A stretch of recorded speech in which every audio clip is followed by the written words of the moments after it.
Alright, folks, welcome back. 欢迎大家回来。今天是第328天 It's like 328. You feel like my WaniKani sessions take a surprisingly short time? That specific day. So, like, to quickly, my WaniKani periods are like this. So, lesson days, we do all the lessons. So there's about 80 lessons here, and then the second half is now about 80 lessons. So these are the 3-hour days. This one's probably 3 hours, and now they're all both kind of roughly 3 hours. And then the second day, like the raw amounts, this is supposed to drop down to like 30 minutes. It's same here, right? And then on day 3, it should drop down to 20 minutes. And then this is the day that we're on right now, like day 4 right here. And it should drop down to less than 15 minutes. Now this is specifically for every single level. Now every other level, kind of like Anki, right, Mika? So occasionally the other levels, they might line up. So this week it didn't line up. This week it's lining up like this. According to the schedule. And I don't know the rest yet because it doesn't project that far. So this week, tomorrow will be fine. Actually, I take it back. It's a little bit further now. So it's lining up with this one. So there's going to be a peak here from previous levels. However, if I don't ever go over old stuff, it's always going to be this short. So if there are no overlaps from other levels, so the more spaced out levels, it's generally 3 hours, 2 to 3 hours on the lesson days, and it tanks all the way down to the bottom because it's all things I should know already. You get the lesson within the week, all the week's worth of stuff, which is around 11 days. I know 11 days is more than a week, but this is typically a 10 to 11 day cycle for the first exposure. And that's like a crash course. If I, for example, need to learn something and get tested at the end of 11 days, I should know nearly like 99% of the stuff by then. If I test again in a month from now, there might be degradation, right? And the idea is to try to not stick to a lower level use case by then. So when you're expanding to months, the higher levels need to come in. So higher level of thinking has to come in before a month comes up. Then it stretches to 3 months, and then stretches to 6 months, and then to a year. And we haven't really gone beyond the year yet. So most of this stuff, it's the territory for year is unknown. Since I have done neither beyond a year. I have ideas that I will probably do, but the results are unknown, right?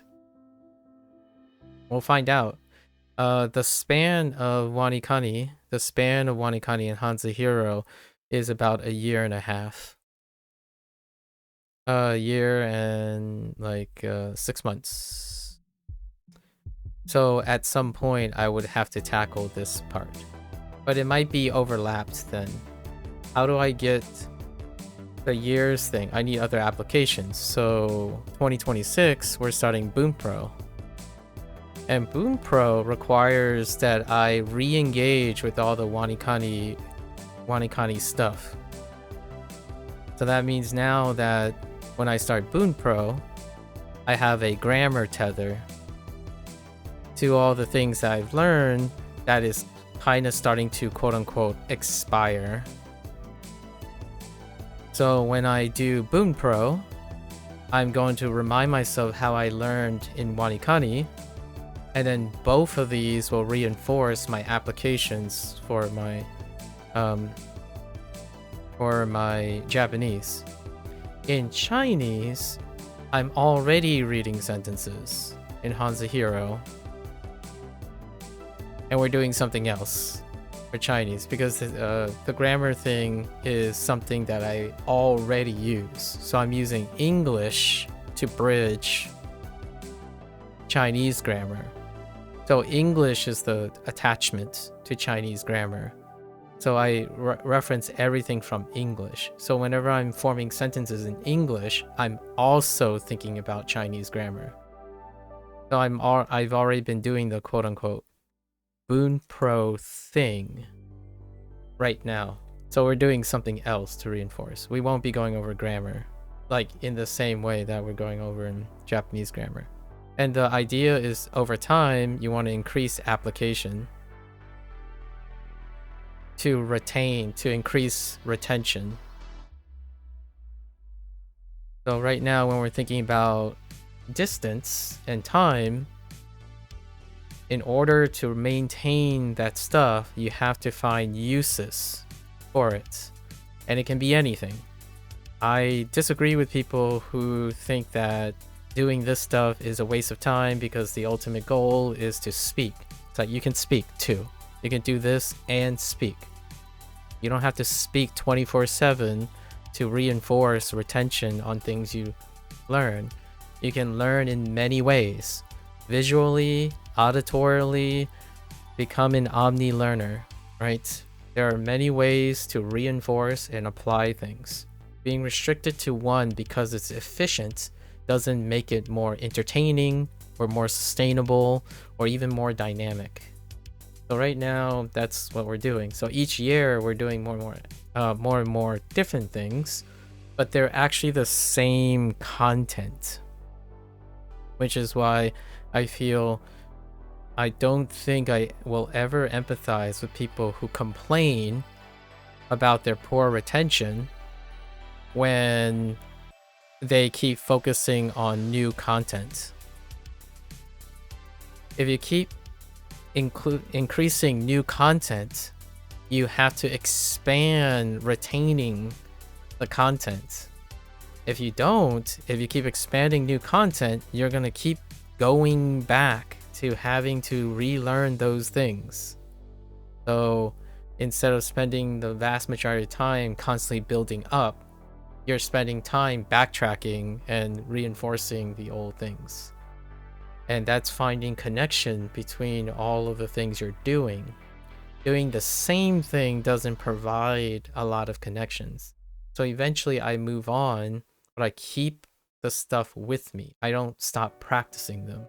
So like if I'm moving on from Wanikani and HanziHero in another 6 or 7 months, I'm going to be referring back to them, how I learned them before every so often to maintain how I learned them. I don't forget them because I don't need them anymore.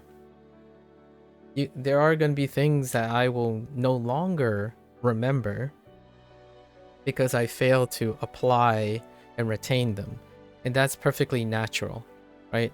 I'm not saying through my efforts I'm going to remember 99% of everything. I only remember the things that I find useful.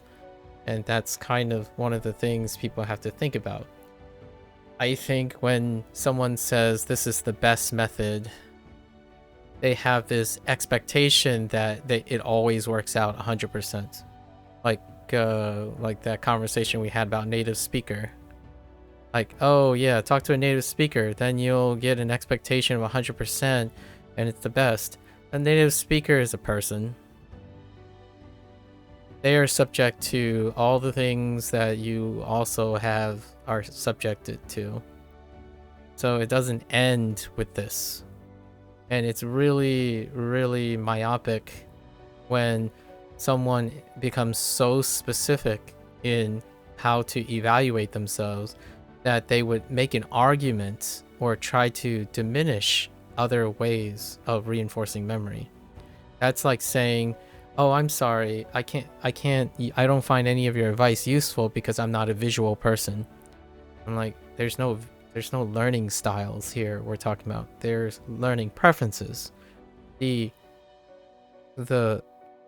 phrase that I would say that would tell me that this person is open-minded is, I prefer to visualize things.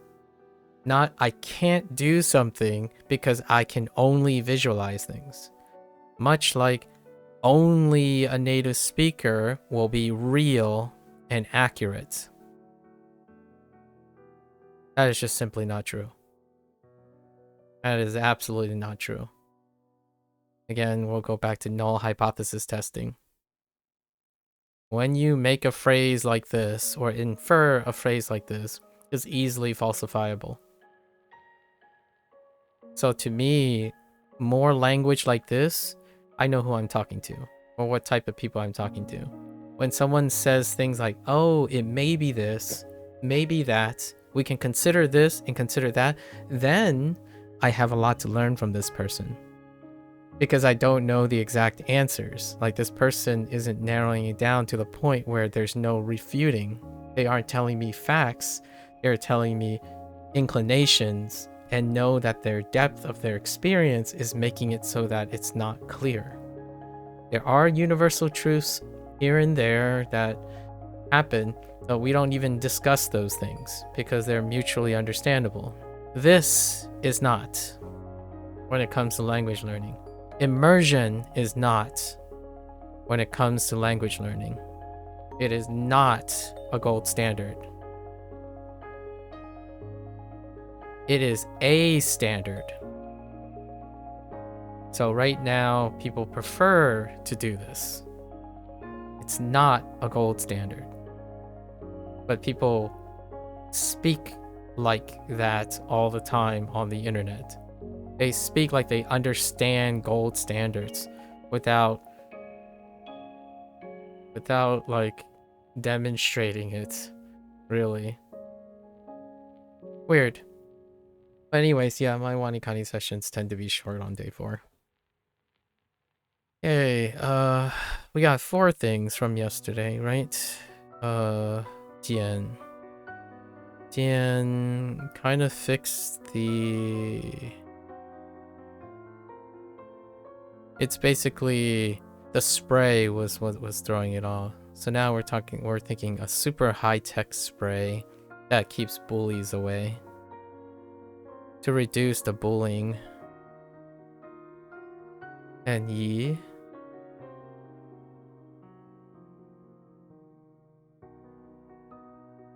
which is shift.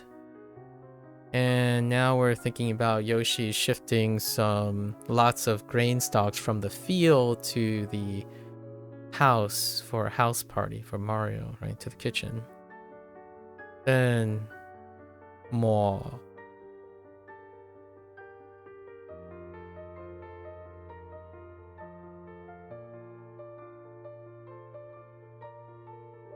Which is smear.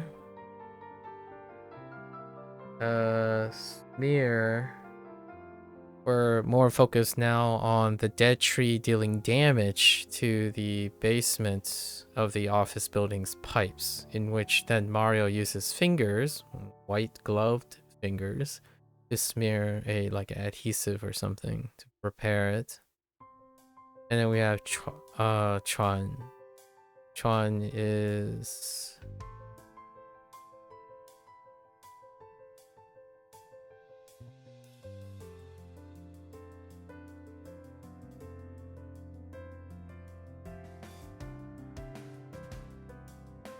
which is gasp. I'm kind of violating one of my routines here. Usually I make the body part referring to the person, but it's kind of like that. So it's a gasping prospector that's chasing after Chucky the doll, and Chucky is not gasping because Chucky's a doll, so he's not gasping through his mouth. That's what we used a little bit to reinforce that one. All right, so let's go into our lessons. 狭隘 狭隘, narrow, narrow. Pretty classic. 狭隘、庸俗、 A double. 庸俗. Yung. Yung is what? Mediocre? Mediocre plus su? What did su work? We had the... Oh, customs? Oh, this one's kind of weird. Mediocre customs? I guess it's vulgar. Vulgar things are kind of mediocre. Yeah, when your customs are very mediocre, everyone will consider you vulgar. That's interesting. Let's go and look at vulgar for a moment. Lacking sophistication. Okay, yes. Mediocre. That's fair. 庸俗. 庸俗、喘息、喘息. That's breath plus gasp. So you're just gasping for breath. 喘息、 Which is still gasping. Do they accept gasp? Gasp for air? We're just gonna put gasp. And gasping is probably gonna happen at some point. 卓越、卓越. 卓, outstanding. 越 is like surpassing, or not just to pass, but like to pass even higher to a passing degree. So if something is outstanding, then it becomes even more outstanding with 越.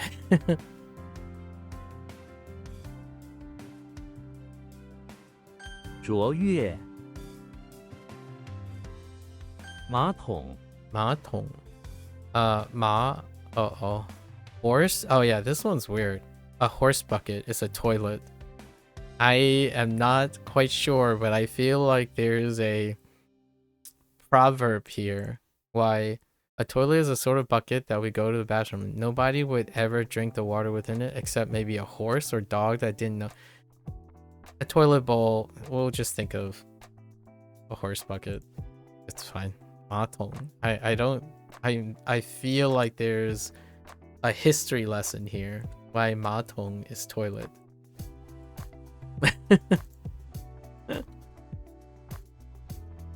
马桶、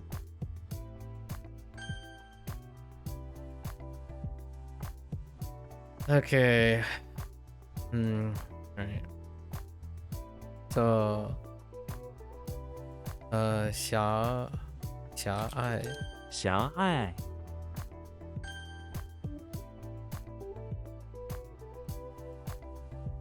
喘息、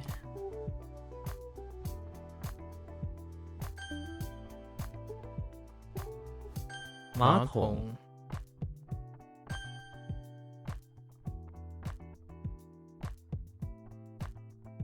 卓越、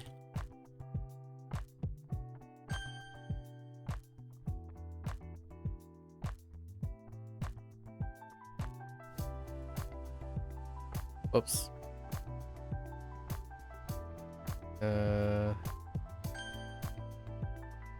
庸俗. 昔日、昔日. 昔日, so like past days, so former days. Or former days, the past is fine.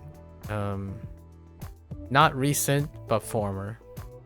Recent has a little bit of a closer distance. 昔日. 昔日、 Oof, that's a struggle for TTS. 发抖、 发抖. So this is to execute. I like to think of fa as a complementary to execute something. So to execute trembling, or to execute spitting out, or to sprout, which is to send out something. So trembling is a motion. So you just send something out. It's interesting that they don't use shi instead, which is execute. There's like shi, do, as opposed to fa do. Or even shake, like yao do would be like a shake tremble. Alright. It does make sense. 发抖， Can be used before and after the pairing. 车轴， 车轴, our axle, which is still the default axle that people think of. 车轴，狭小， 狭小, that's narrow and small, so it's really cramped, right? It's both. Yit and yit.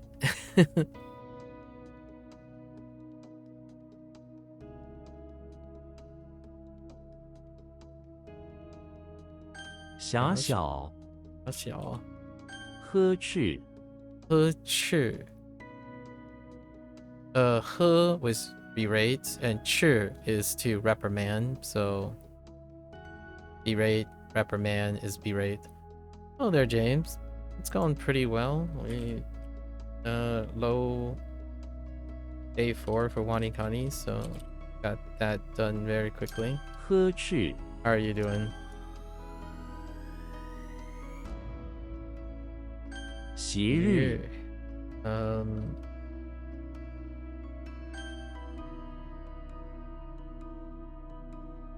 发抖, 发抖，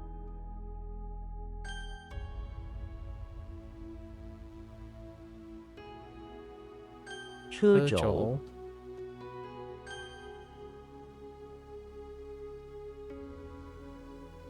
Whoops. That was a typo. 呵斥，狭小，小.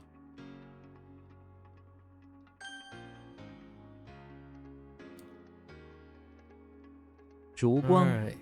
烛光. 烛, candle, and then light. So candle light or candle rays, sure. 光.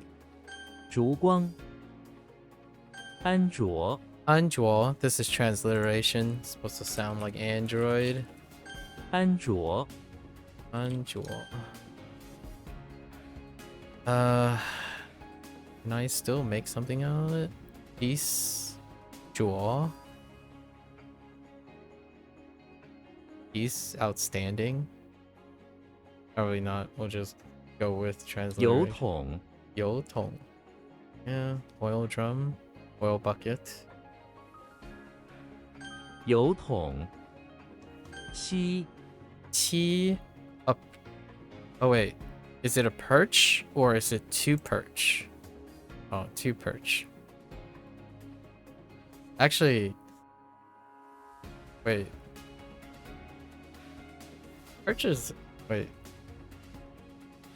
Oh no. There's also fish. Fish perch. Wait, hold up. Yeah, okay. We can still perch things. Okay, so it's probably both. Kirby is in the front. We'll see in the example. Perch. Maybe it'll be like what? 七下 to perch on. 七下 or 七象. Or maybe 梯子, I guess, if it's a perch thing. And then maybe to also stand on something, maybe like a position. 七里 or like 七处.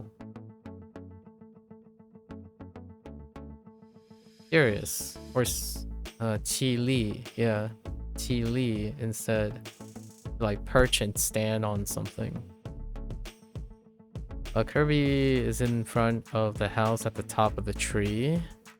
Do you look like a T? You do look like a T. T as in T or aunt or wife. Oh, a wife. There it is. Yeah, it literally has T in it. I wonder how many T's there are.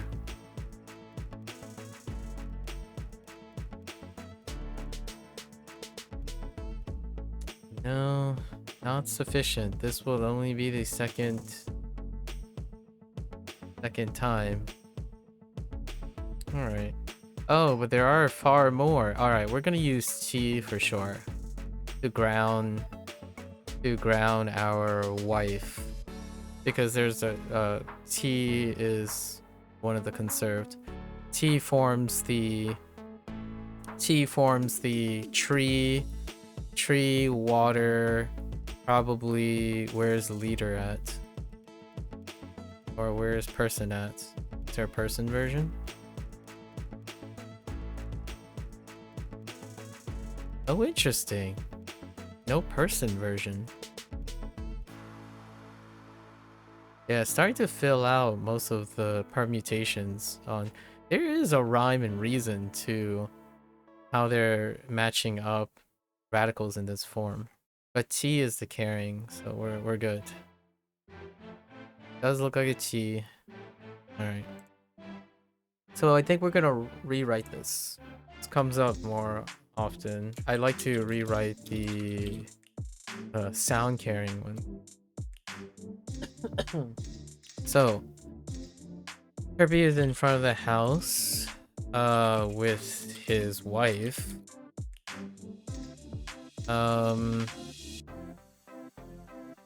I don't know, looking at herbs perched on the nearby tree, and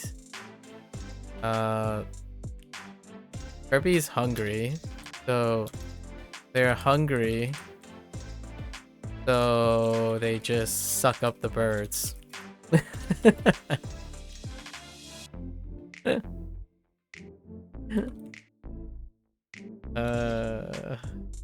Okay. Yum.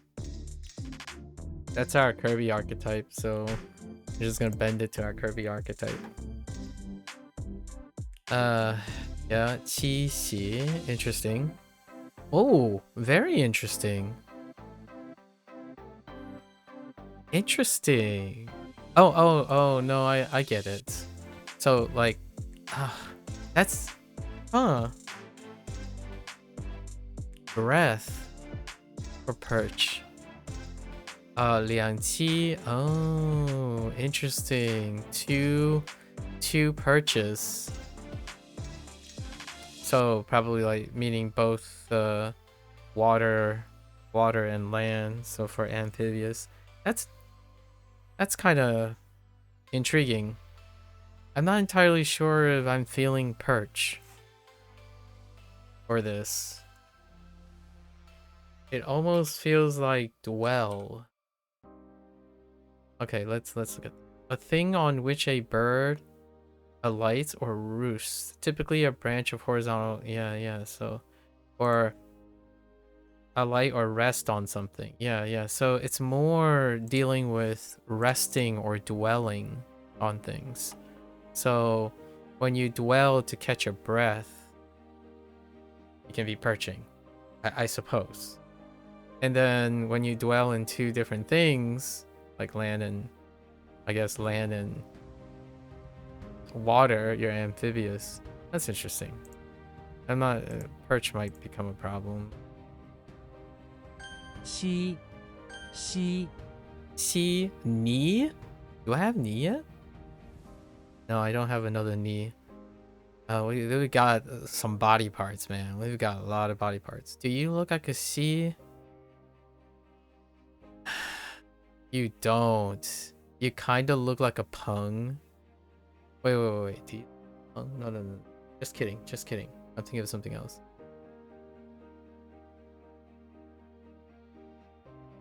Like, oh, you look like a T. Why do you look like a T? Here's why I'm thinking of paint. Paint was the most recent. Yes, you heckin' look like a T. Oh no. Why? Are there any other C's? No. There. No. What about trees and snowflakes? Nope, not really. Alright. The knee. Okay. This one's kind of tough. These characters are kind of tough. Xena is in front of the house where she is on her knees, sure, praying to the tree that grows out of the lawn. I'm okay with that. The moon shines brightly on her, so she also holds an umbrella. Okay, I'm lost. Or it's okay. It's like an okay one. To prevent getting moon burned. And the snowflake falls in the ground around her knees, making her knees quite cold. Alright, so Xena is in front of the house. Diligent, right? And diligent and disciplined as a warrior should be.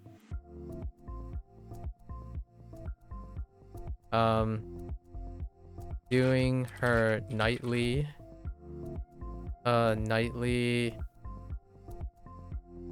prayers on her knees.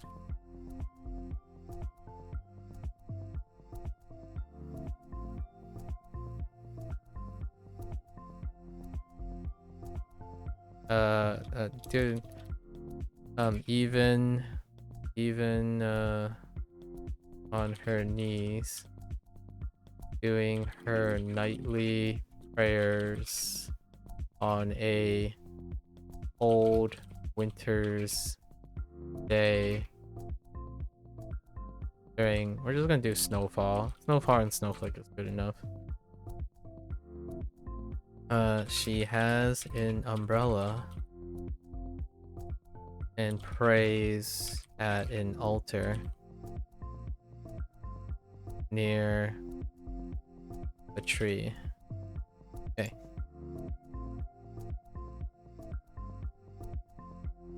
Or a bountiful, maybe like a prayer for a bountiful future.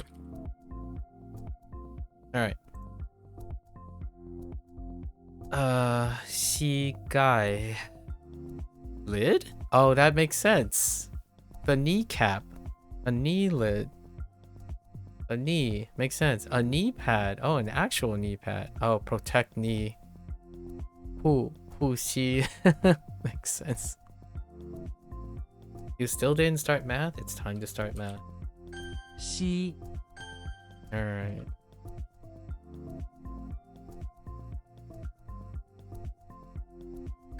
One.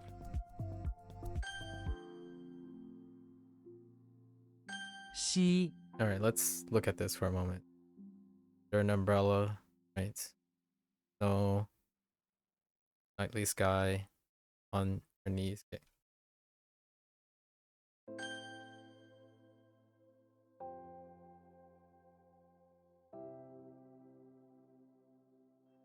How did this work? So, where did the cross come from? Did I forget the? Oh, no. The whole right side is now wife. A wife tree. Okay. Xi. All right.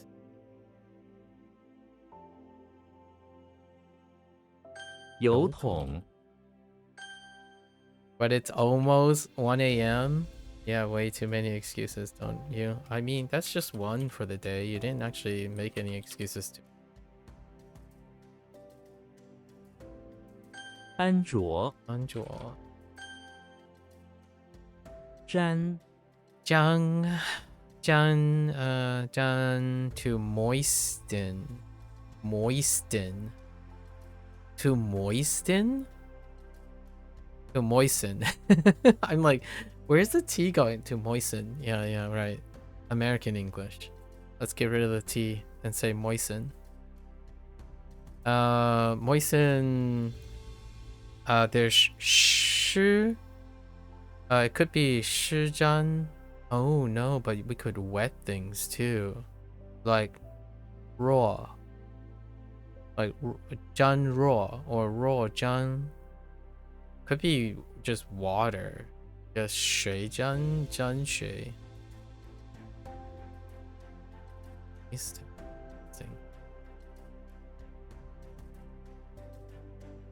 I wonder what examples we're gonna have. James Bond is in front of the pawn shop. Sure. He reads his fortune for the day.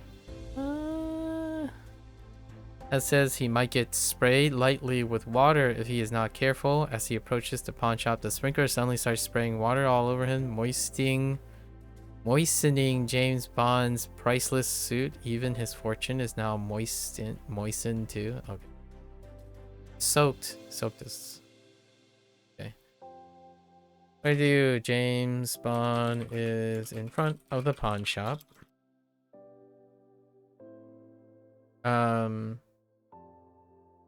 Kinda trying out his fortune. Maybe testing out his fortune. He is looking for a special. He's hitting the secondhand shop for a particular spray that allows one to deactivate or maybe even short circuit explosives by moistening the, I don't know, the circuitry.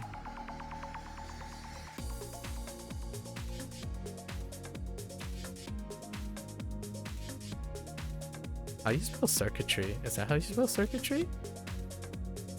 For his next mission. For his next mission.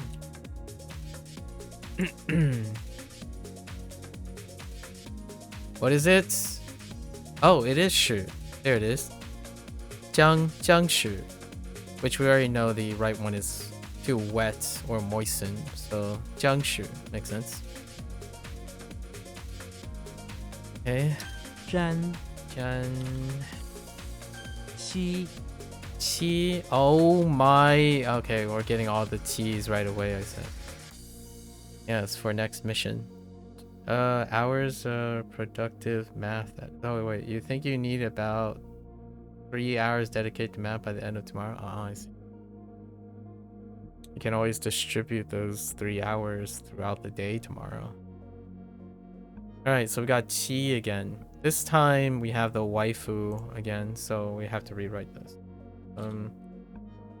Kirby is in front of the house.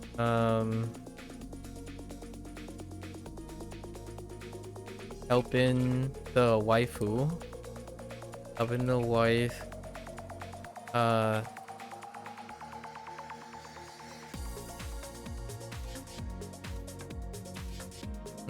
Helping the wife procure food.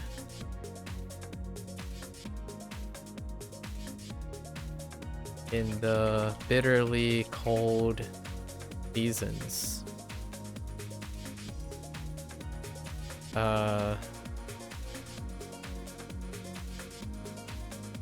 We gotta do something with Kirby.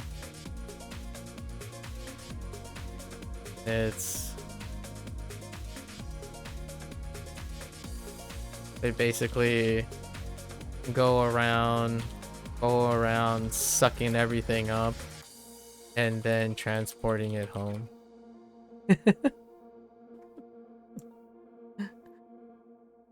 You do hope to distribute it, but you haven't decided when yet. Okay. Yeah, distributing is probably a great way to try to offset how 3 hours may feel. Bleak. Qilang? Just bitter cold is bleak? Interesting. Frigid, okay. 西 It could be just ice. Like the... Oh, wait, I've got the spray. Hold up, I missed the spray. Procure food in the bitter cold seasons where all the water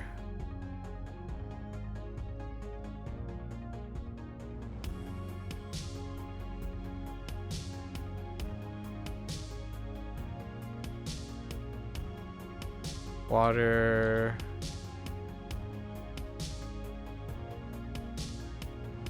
freezes into icicles.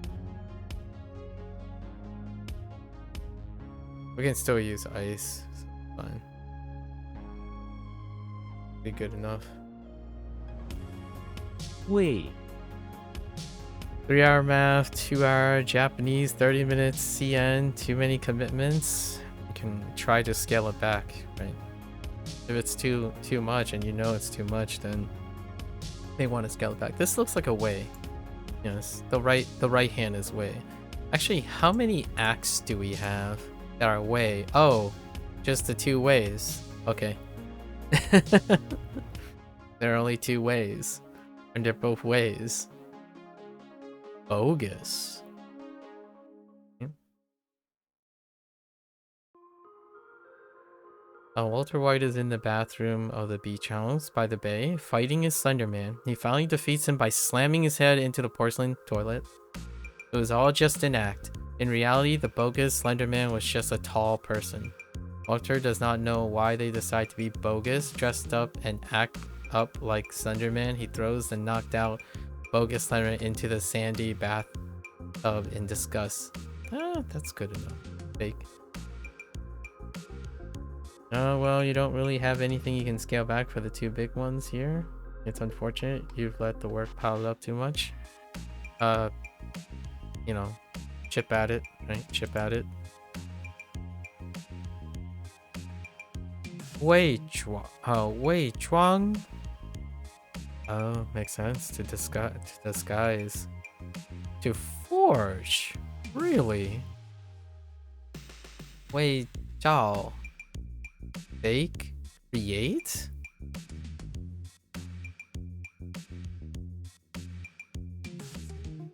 Wait, am I being Oh, like, oh, that type of forging. Oh, right, English. Thank you, English. To forge as in to copy or to fake. Oh, all right.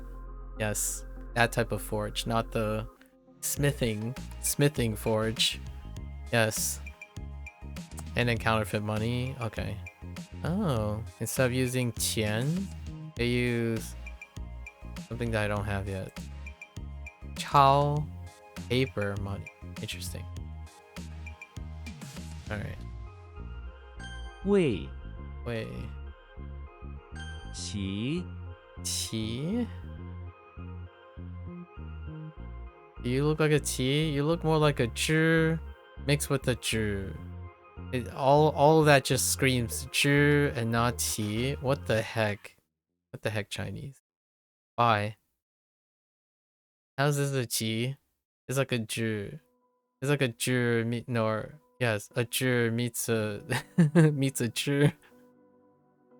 Okay. 6 hours of studying in a day would seem crazy to you a month ago. Progress. Progress. And then hopefully those 6 hours also mean that you're doing more in those 6 hours as well. Not only do the length of your stamina improve, hopefully, what you do in those hours improve as well. And it's worth keeping in mind on that because a stamina game has limits. Endurance has limits.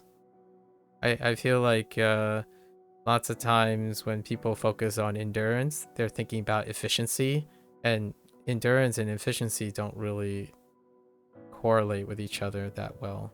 Like, for example, if you run a marathon, you get a little bit more distance each time. It's a game of endurance. But that doesn't necessarily translate to speed or how far you go. It's how long, typically. So oftentimes people get a little it's called the myth. What is it? The myth of learning. I don't know what people call these things, but it's something like falling into a trap of thinking you're learning something versus how long you're doing things. So for example, oh yeah, I spent 10 hours on Anki. That doesn't mean you learned more than spending 2 hours in Anki. You don't know that. So oftentimes people equate stamina and endurance to efficiency and efficacy, which can be a tough thing to figure out how that relates to the person. The person has to be fairly aware. Like, what does my... You already saw my Wanikani session today. It was 10 minutes long. What does that mean to you?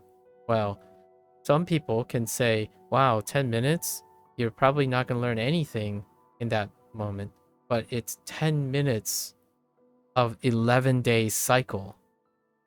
The endurance is across 11 days. It's not across that singular day. So endurance is something that is underappreciated, but often used as a metric to measure other things. Like how many kanji you learn in a year is often talking about a specific type of endurance and consistency. It doesn't tell you about its efficacy and its speed. Someday you might end up learning the last 600 kanji in the last like 3 months of the year, and you might have learned like way less kanji in the beginning. Like it might take 3 months to learn your first 50 kanji. You would never know.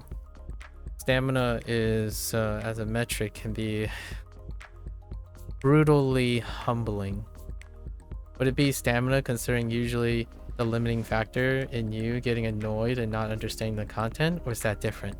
That's a good question. I haven't found out why yet. I'm not sure yet. Like, what is a larger contributing factor?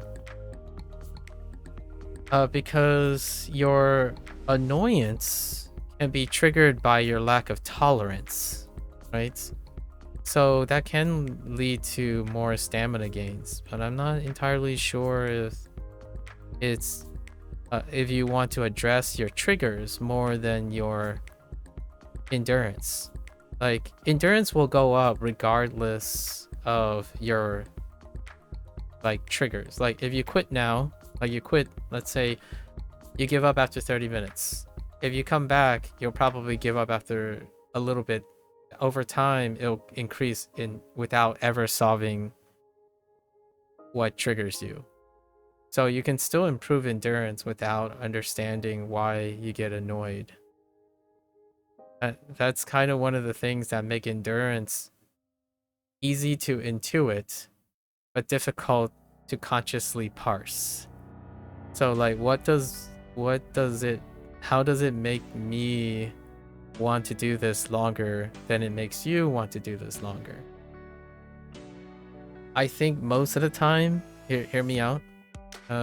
Most of the time, being able to appreciate what is it that makes you feel the worst is probably going to go a longer way. Usually doing something longer, I don't think you have trouble doing something longer, at least in my opinion. Like, you've already demonstrated that you can pay attention to a blinking sequence longer than I can. We already did that human benchmark thing, right? Like, I'm gonna be real, I wasn't paying attention. I just clicked as quickly as I can. So I don't think it's like attention span per se. I don't think you have an attention span problem. And stamina is usually, when it comes to memory things like this, it's an attention span. If you can't understand something, there's probably resources that exist to explain it in a way you will understand.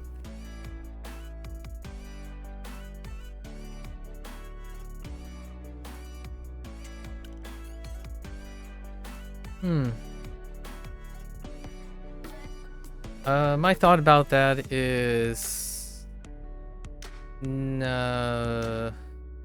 have been focusing on something a little different. I think there might exist something that can inspire one to learn understanding, but I don't think there's a universal truth that explaining something will allow you to understand something.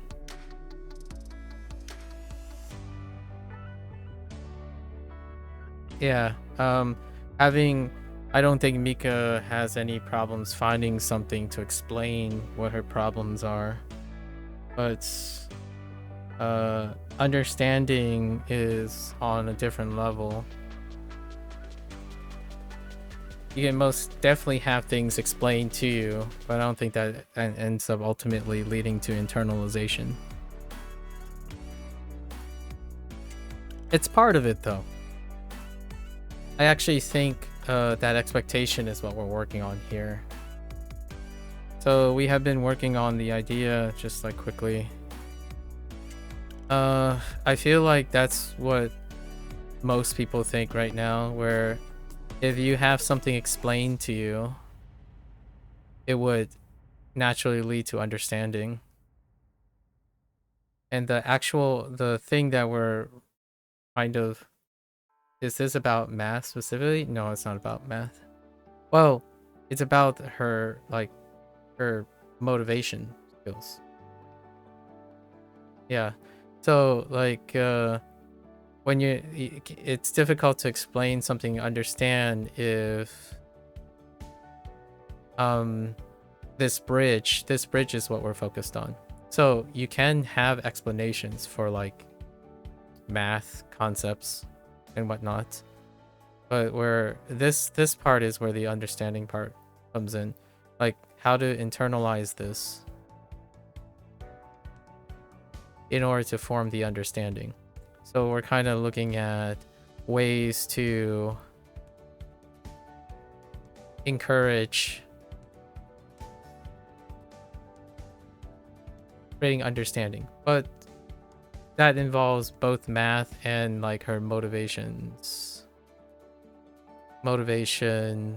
time management, right? Like there's certainly on the internet all explanations to these things, but it's more about the execution and the participation in it that leads to the understanding. I actually think that expecting everything to be able to be explained to you is kind of the reason we're discussing these problems now. Having things explained to you in a way that you're supposed to understand doesn't necessarily mean you have the problem solving skills or the critical thinking skills to understand it. And the thing that I focused on yesterday, which we had a discussion about, is when someone corrects you or you have a recognition of the right answers, that doesn't lead to an understanding of your mistakes. It doesn't necessarily contribute to your understanding of your mistakes. So right now, the mistakes aren't really mistakes, but they're right now a habitual problem that is generating negative emotions. So trying to understand those things in explanation, which I could provide or other people could provide online, does not create a solution to this problem currently existing. This was the last topic we were talking about yesterday, the whole idea of like comparing the pros and cons of using native speaker as a form of barometer for correcting things. I think most of the time when I was talking about counter arguments or alternative perspective, it's how the nature of the correcting and the recognition is happening. When someone goes and corrects you, it doesn't necessarily give you comparative analyses, so that can be gotten somewhere else that's not present in native speech. So explaining things, if we're trying to explain things to a mistake, you can have that. It might not solve the mistake though for the person. Hello there, Xing Xing. Hello. So we're kind of exploring how to encourage active management and wanting to internalize the explanation. So whenever I say something like, oh, you could try to spread out the amount of your study material. And it's not the problem that Mika knows she's going to try to do that. Is how is she going to do that by internalizing that information? And then you could explain it further. Oh, do 1 hour in the morning, 1 hour at noon, and 1 hour in the evening. And she can go do that. It might still not allow her to do that in the future. But doing it can increase the odds of doing it. And then and then trying to tweak it, that's involves a different process. If you explain everything to a person, then they are unable to create or connect and make comparative analyses. And that's kind of what I'm focusing on at the moment. Expecting an explanation for everything is not quite a solution to everything. It doesn't involve problem solving. Kirby is inside the house where he comes across a... Yeah, that's true. Honestly, I can't give advice because I don't know your situation. You hope. Yeah, that's James. That's kind of what I'm hoping. Like, we can offer as much explanation as we can. Like, I don't want to make it sound like explanation is worthless. It's part of the, it's part of the whole package. Hopefully that's something we say, right? Hopefully, James, you and I, for example, if we're concerned about this, something we say, like the explanations that we can provide or share, encourages Mika to find and want to associate. So, like, for example, why do I stream HanziHero? I could just do it for 1,000 hours and then show on stream 30 minutes and say, this is what I learned in HanziHero after 1,000 hours of studying, right? However, there is something different about holding yourself accountable for demonstrating that versus seeing the results of it and then having an explainer for it. So I think I want to kind of show that. And in a way, if Mika and I keep each other motivated and do things to do, it can also lead to being able to make use of the explanation. To share with you one of the topics that I have been working on or talked about is when you think about explanations, I often find that if you have experience, the explanations are useful. They tend to be very useful, actually. I would say greater than 50% of the chance. The explanation, if you already have a prior experience, you know how useful it is and what you can do. At the moment, one of the things that can be a stopgap is the lack of experience. So I'm not talking about being an expert. You don't have to be an expert. Like, there isn't enough experience to know what the problem is.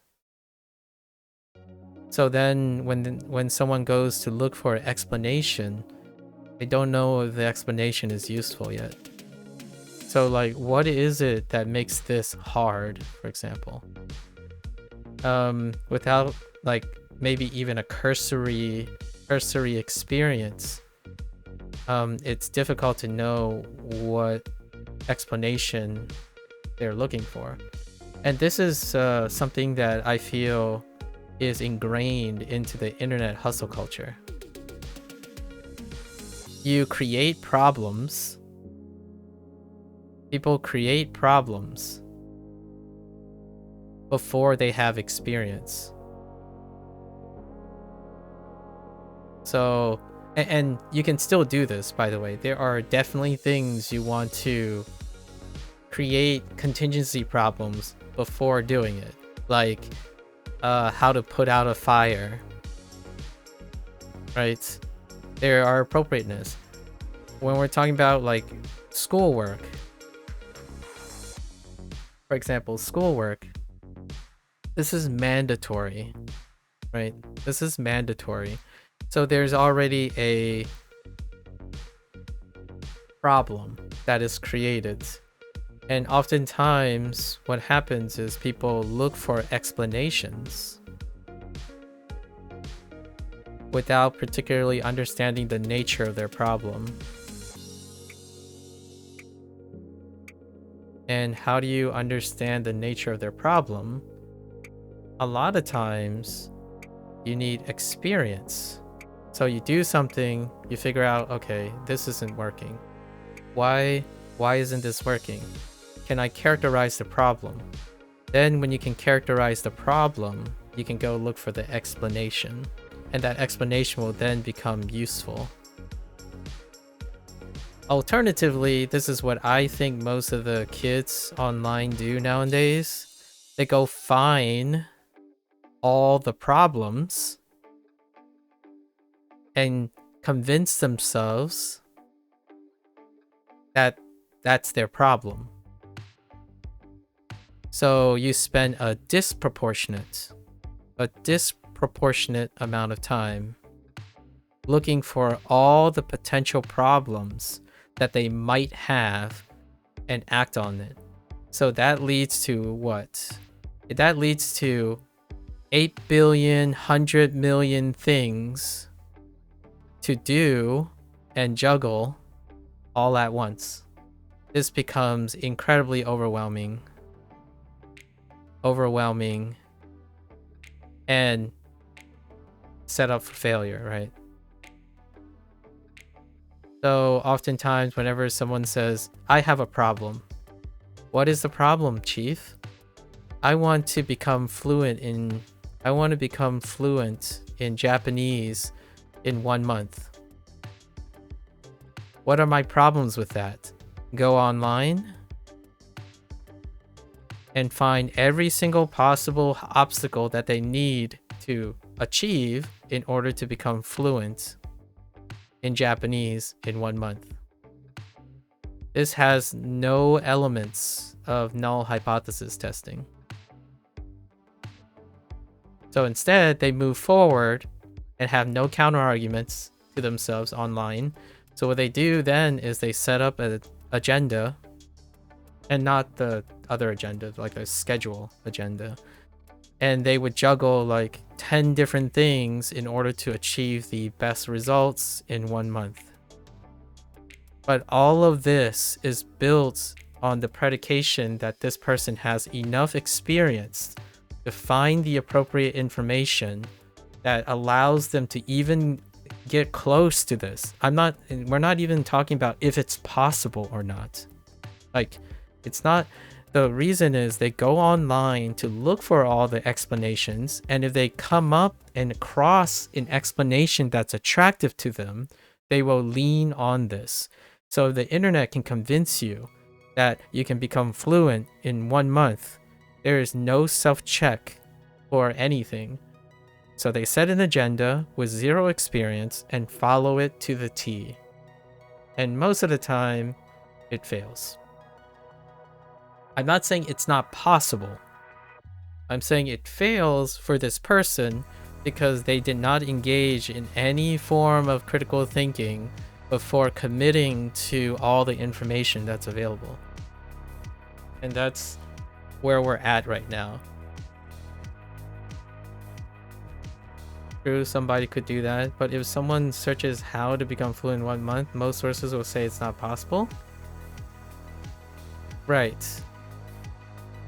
Even if most sources say it's not possible, then what do you think they do? They're gonna say, hear me out. We can use that. If you want to cherry pick an example, whatever I'm talking about, confirmation bias works both ways. So when this person says they desire, let's do that. You're cherry picking and you're creating situations, but the problem I'm talking about underlies both. So now they desire to become fluent in Japanese in 1 month. Actually, you know what? Let's even talk about something else. How about this? Is it possible to become fluent in 1 month in Japanese? And then you're going to make the argument, you go online, and most people are going to try to explain how it's not possible. So the person gives up. The problem still exists. They did no critical thinking to know how they're going to work towards fluency, and they sit there with no experience. Your example is focusing on the aspect that you're assuming that someone makes rational decisions after hearing something. This is the example of the people that I'm talking about. So you didn't provide a consequence, you changed the condition. So if you change the condition, then this person just doesn't do it. Yeah, maybe they can find sources saying they can, then maybe they just it works the other way. This is heavy confirmation bias too. It just happens to favor your perspective. This is what happens when you get language learners who say it's not possible and goes around telling everyone else it's not possible. Again, I'm not saying it's possible or it's not possible. I'm more concerned about the person reaching their goal, whatever their goal is. If they, here's my counter argument to this. If they say they want to become 1 month, fluent in 1 month in Japanese, what do you tell them? You could tell them it's not possible. It's like, okay, I'll give up. That's fine. You can use explanations and rationales to do that. I would ask them, do you really want to become fluent in Japanese? And they would say, no, not enough to spend more than 1 month. You've learned something about yourself. You could go around and just say, oh yeah, it's not possible. Oh, all right. I guess I didn't learn anything about myself. It's just not possible. So no one's explaining that. It's like, oh, hey, it's not possible. But hey, how about 5 years? How do you feel about 5 years? You're like, nah, I don't like Japanese that much. 5 years is too much. You learn something about yourself. Like, this is information that person can learn to grow with. Saying something and explaining something that they can't possibly conceive, yet it doesn't help them grow. It simply makes them quit. That means no XP, no growth. They're gonna sit in the corner and find out until their desired consequence is met so that they can do it. And when they do it, it leads back to the first problem again, where their expectations do not align with the way they're looking for information. And we're back to square one.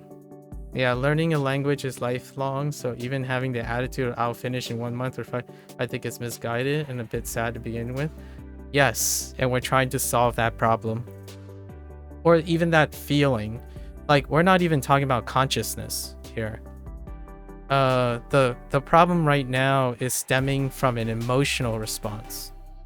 The emotional response is it feels sad and gross when progress doesn't meet their desire.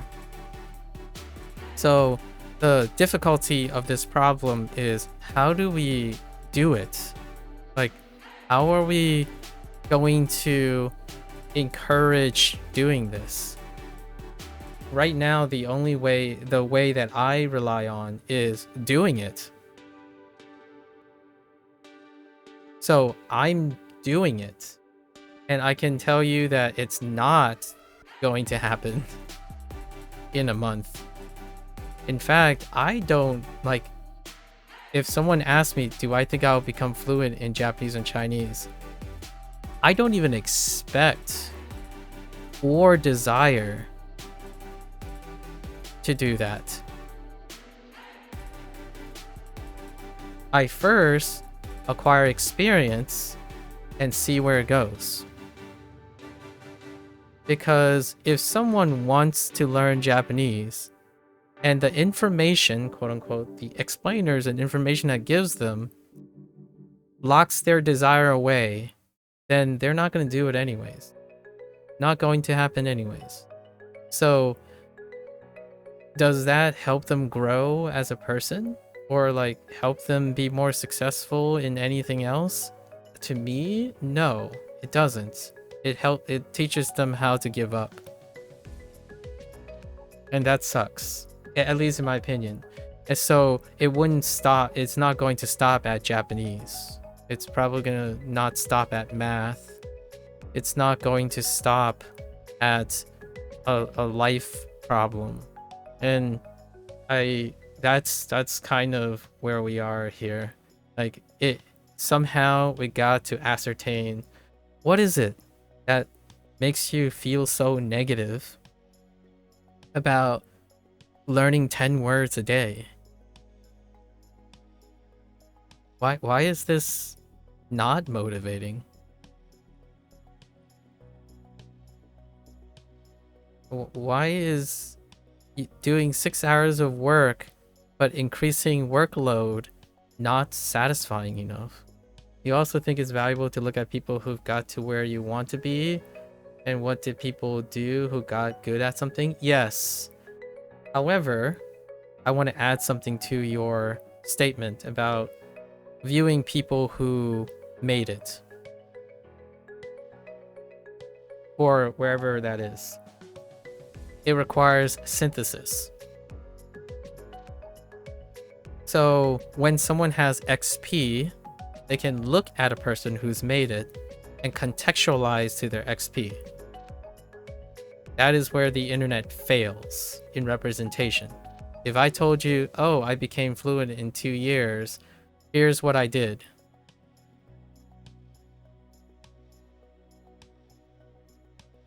And this person has no experience, or not even wanting to have any form of basal level experience. They have no priority, and they will go here and they were like, okay, I might as well just start this, right? I must start this. What are the chances that this person's experience is going to be relevant to this person? There's a chance, right? There is a chance. The bigger this distance of specialty, it happens both directions. Both of them will be more disconnected. Like if you take an expert who do not work in pedagogy, right? They will be further and further. The more experienced they are, the further their distance, the less and less their concern for where to start. And that doesn't mean that their advice is not important. It's less relevant at the moment. So when the person that's viewing this has to come closer in experience in order to use that information, time is a butthead, and that is very, very difficult to discern. Now, how will the person know who to look for? Experience. How will they define, like, oh, this person, they made it, they have what I want, and I want to use this? Well, if you have absolutely no experience,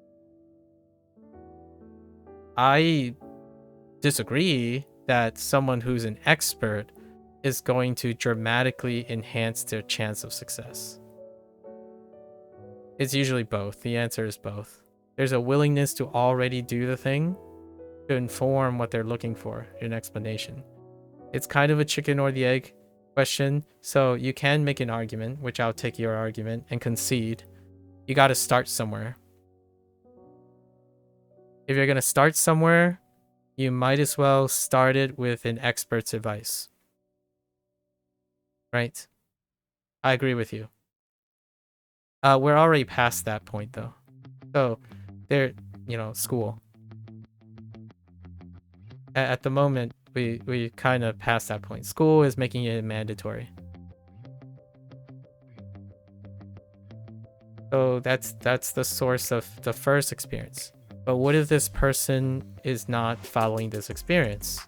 They might go seek the internet for more expert advice. Right? Did the person use their experience to better their search for the information? I'm not convinced at the moment that students, especially people who grew up on the internet, do this yet. They do not synthesize their experience so that their next search is more fruitful or more valuable. There's a lack of self-reflection, evaluation, and a heavy trust in probability that the answer lies on the internet. So yes, if you have every permutation, if you're assuming the internet has every permutation of every single problem, you can go look for it to solve and substitute for self-evaluation, self-reflection. You can go and trust until you do, and you can build a mentality for that. It can work. Like, you can live a happy life not having to ever engage in self-evaluation, like what makes you angry, what makes you sad. I mean, there are perfectly, at the moment anyways, these kids haven't grown to adulthood and stuff yet. The mentality is, if the thing can be explained to you, then you don't have to think about it. Don't think. Follow. Personally for me, both. Think for yourself and follow and learn from others. One is more deficient than the other. Think for yourself is far more deficient than the other. The internet provides most of that. Yeah, that's fair, Amika. Again, you can't speak to your own experience, but for me in Japanese, finding study methods that are really fun has helped a lot. Play games, reading manga, watching shows. Yeah, we kind of tried. Sometimes it's way easier to want to study when the activity itself is fun. Absolutely, James. Absolutely. And right now, I kid you not, James. It is very difficult to know what Mika finds enjoyable. Like, I don't. Sorry, Mika. I'm gonna share a little bit more, but some people are really not in a great place mentally, so most things feel like they're not enjoyable anymore. Like, so we're kind of in the area where I'm trying to share, or maybe share other people, how other people are enjoying. So when you're mentioning video games, reading manga, and watching shows, I hope that sharing that and communicating that allows one to figure out if they can find any enjoyment in what they're doing. Right now, honestly, Mika, I don't think you're enjoying the way things are going, so it's kind of tough. And I don't know what that answer is, obviously, because me and Mika only met recently. Yeah, right now Mika is trying to get to neutral. I almost feel like it's largely negative most of the time. Barely managing neutral.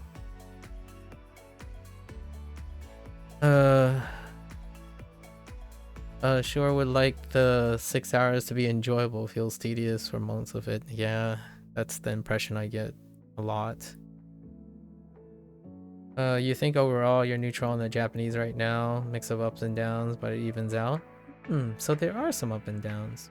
To be clear, neutral. Yeah, the start of the session is definitely negative. It usually gets better as it goes. That's progress, in my opinion. So far, the drawing thing really works. I think you do enjoy doodling, so that's a great positive that we can use. It'll be interesting. We'll keep working on this, right? We'll keep working on this. I enjoy doing this. I don't know if it's apparent that I enjoy talking to myself and rewriting mnemonics and making my own version of Kirby, and that's what I'm doing. Like, the time goes by. Like, I actually run out of time working. I could do this for 24 hours. Like, I can do this for 16 hours if I wanted to, because it's fun to do it. Like, I like hearing Kevin's like struggle. It feels to me like Kevin struggles. Like, some of his mnemonics that he's chucking along, I'm like, he's got to know that he's like foreheading right now, right? Like, you can do better than this, Kevin.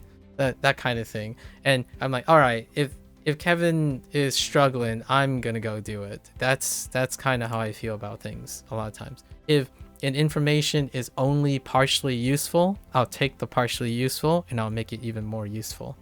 So most explainers are interesting because you can tease it apart and then change it and make it better, at least in my opinion. And better is more of a selfish term in my image, something better to me, not to everyone else. Like, I'm not saying I can turn this method and then sell it to a lot of people. I can turn this method and make it better for myself.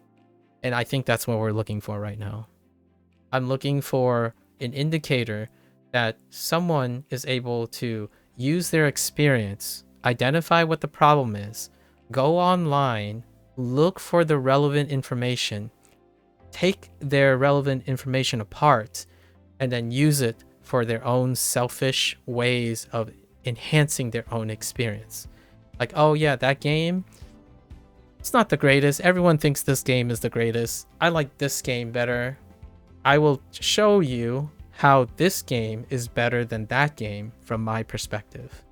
That is how you do not rely solely on other people's experiences to tell you what you should enjoy and what you shouldn't enjoy, versus, and also take the best parts of things that work.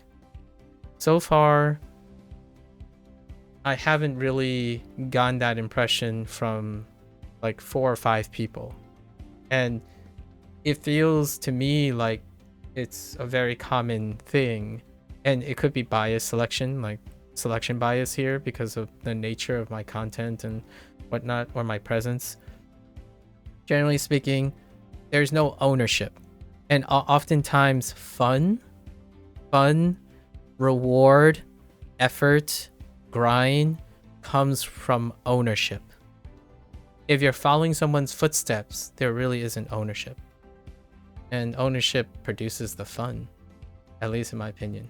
It can be a source of fun. And you feel like math is actually a bigger issue right now, although math used to not at all be a problem for you. I wonder what happened. What happened? Have you ever noticed what happened? When did it become a problem? That might be something worth looking into. Although due to UK system, you did technically choose to do math on your own accord. Like, what happened to math? I got the impression that it had something to do with your teacher, but that's all the information.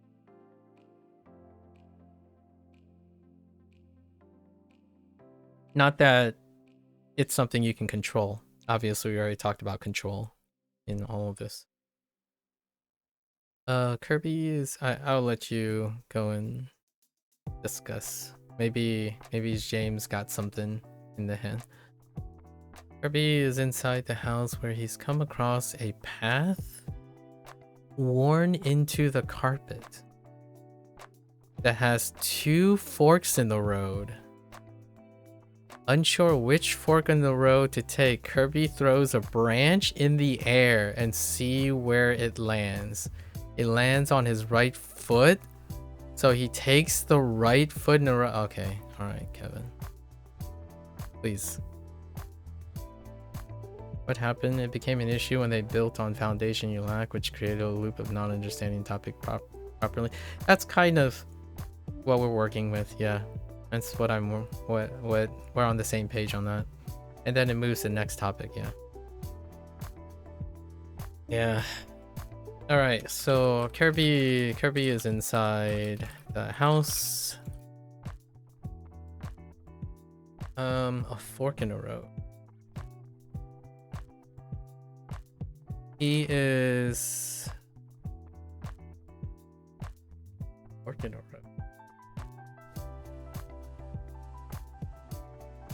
All right, he's working on deciding which foot he will take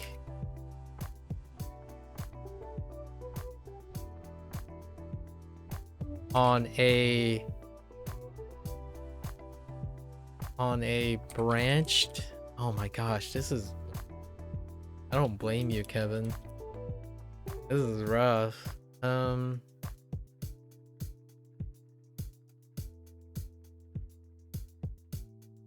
right, how about this? Kirby is inside someone's house looking for food. He followed a long hallway and came upon a fork in the road. Sure. Figurative road, I suppose. He wonders which branch to take a foot forwards for that delicious food. Okay.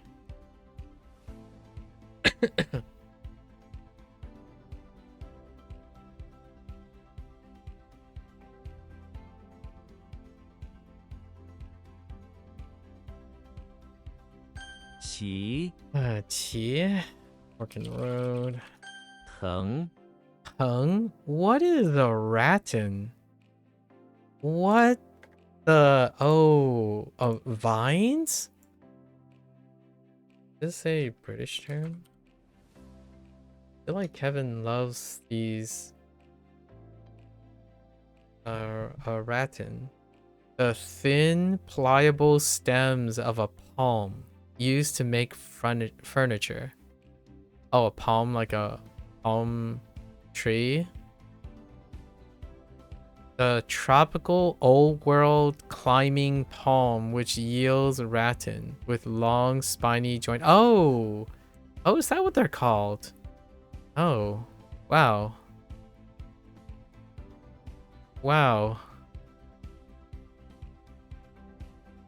Those things. Oh, like things that are made from like very related to like wicker baskets and stuff. Dang, I had no idea.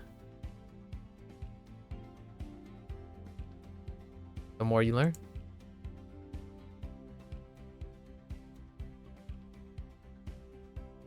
That's right. You recommend the channel 3 Blue 1 Brown for math. Really amazing coverage of a lot of topics from very basics. Ooh. Very nice. I haven't looked into math in a while. 3 Blue 1 Brown. Have I seen that channel before?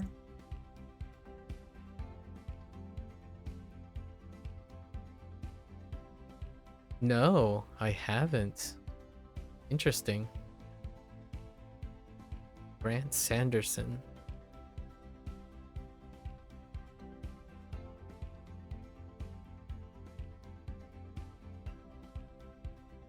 All right.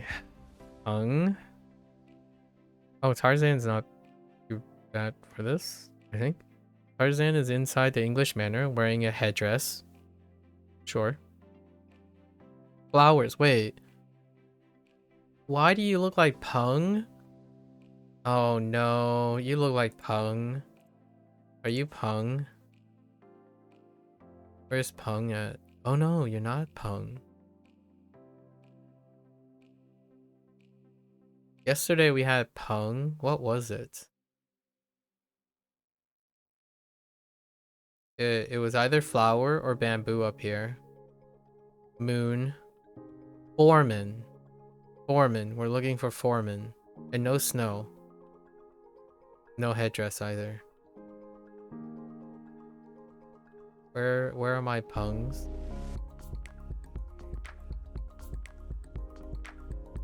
Oh, no light either? No moon? Oh, it was road. Huh. Interesting. But do you look like a tongue? I don't even know if I have tongues. Headdress. Nope. Okay. We're just gonna go for it. Tarzan is inside the English manor wearing a headdress. Flowers line the vaulted ceiling. Excuse me. And rattan hangs down, which Tarzan swings on as the butlers chase him. Okay, I got you. He throws some snowflakes. Okay, that's when you lost me. At the butler to slow them down while the butler throws miniature moons. Okay. At him trying to knock him from the rattan. Eventually they all get tired and take a break by sitting on some luxury. Man, that snowflake. What sucks is not knowing exactly what's missing. And a lot of what you're missing is now okay for you, but now you're behind on the work due to time catching up and left new gaps in the rush.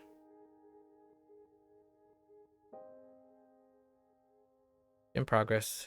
Let's see. So Tarzan is inside the English manor. Maybe like escaping, hiding from the winter's night snow.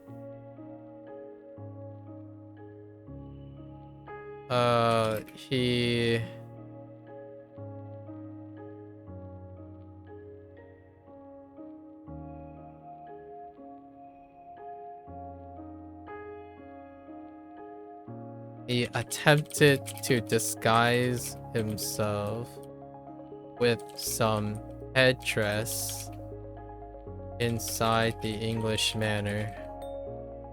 Inside. But was discovered and pursued. He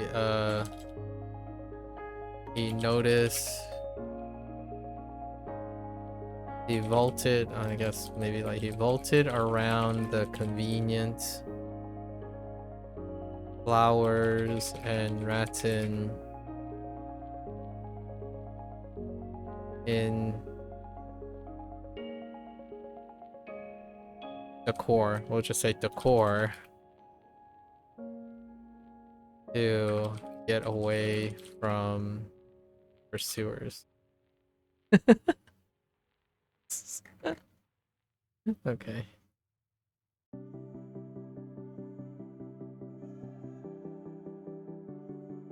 Yeah, avoidance behavior. Oh, wisteria.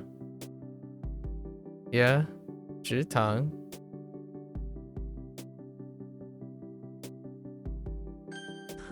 I had to look up what wisteria was, or what specifically was wisteria because of Wanikani.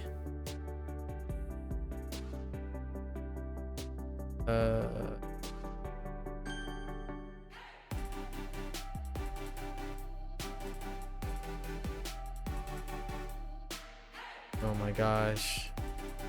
That's so rough. 沾 Done.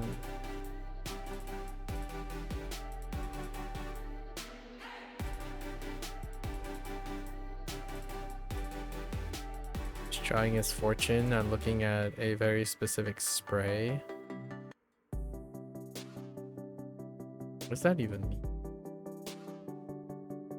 Heckin' moisten. Oh no. I think we need something else. No, I think I can get I think.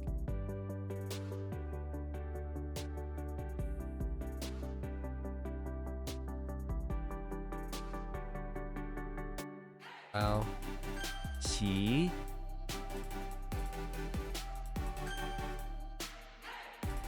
胃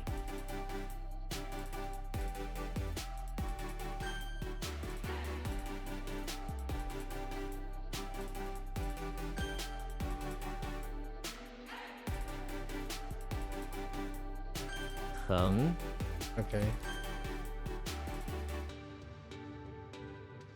吸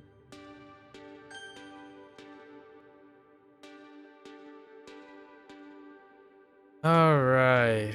Let's get into our reviews. And it's gone.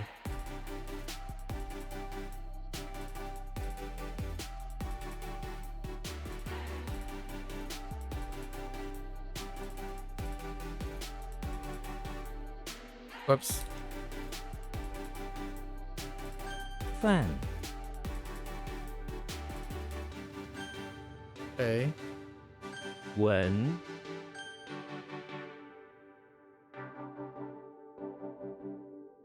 每逢 每逢下雨天，这条路总是很滑。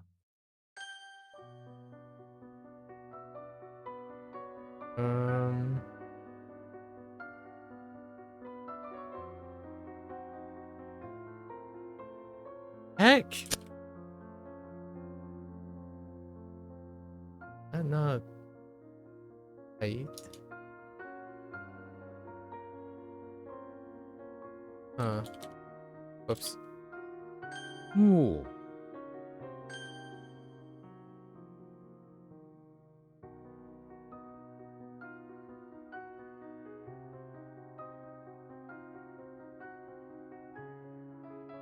And you.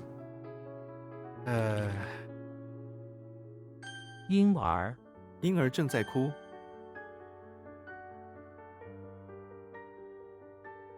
今天 今天是我的生日。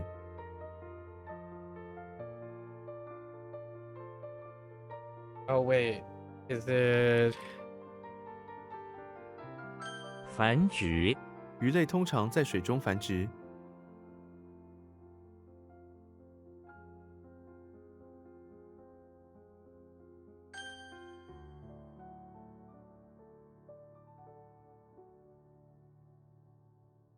乳 dang it?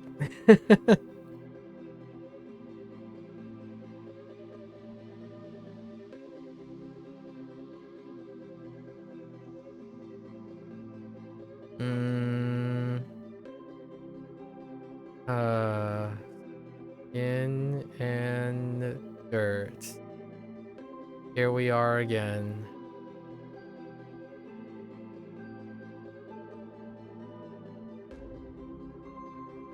I think we paused on this yesterday, but the vocabulary helped.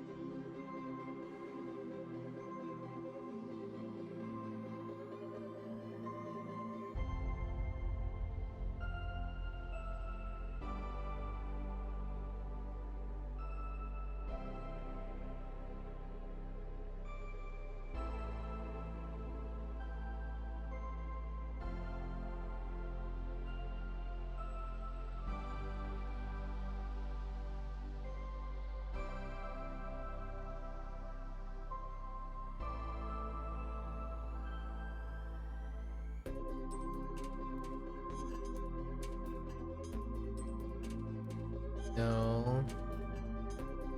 No. No. No.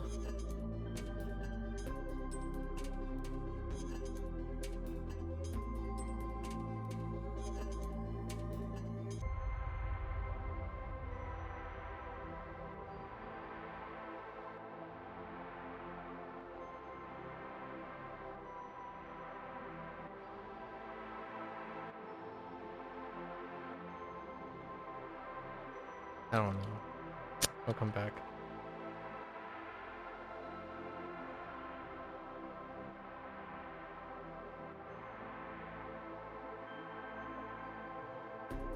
Something makes me want to type this? Kidding.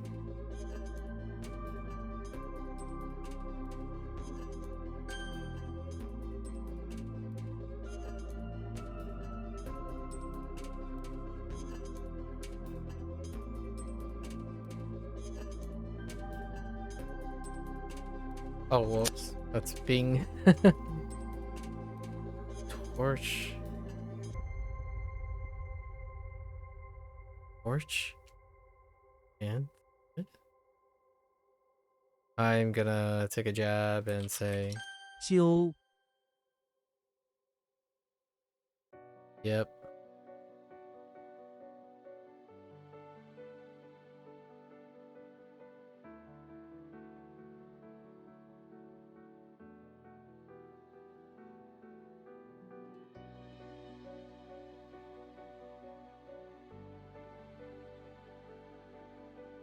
Hmm.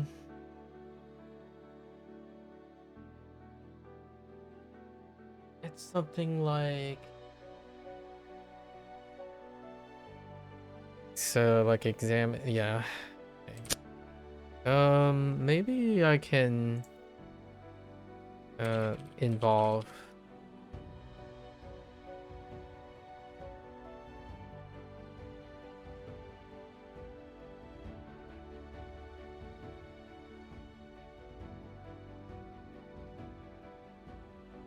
I have no idea.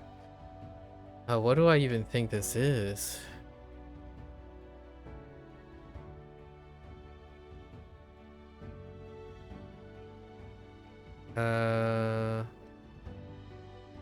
That's finger, right? Yeah.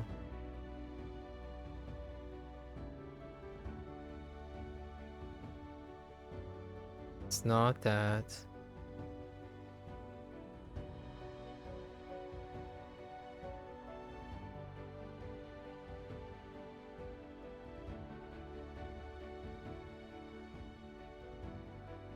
It's not that. I'm just basically running out of things. We're skipping this. Pull is fine. The vocabulary that we have is pull was next to 斜, so 斜坡, which is slanted slope. That's what happened yesterday. I think I'm up.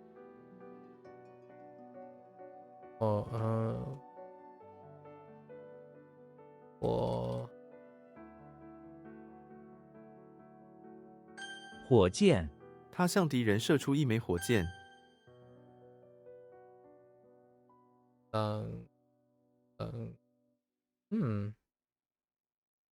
冷酷无情。冷酷无情，冷酷无情的态度伤害了他的家人。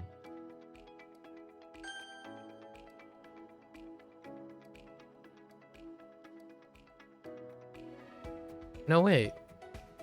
What did I type the first time?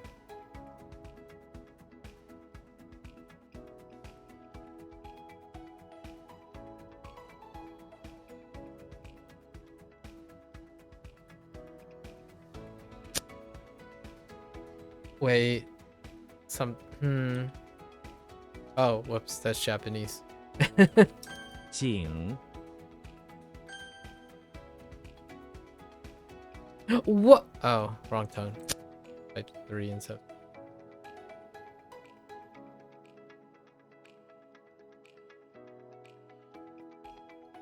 Oh.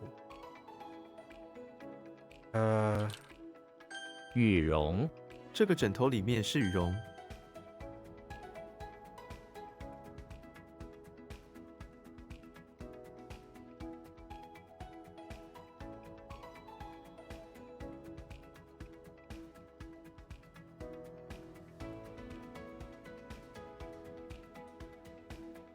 Is this?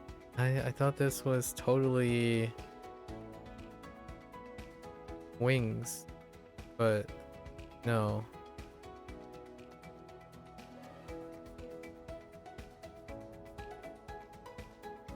Oh.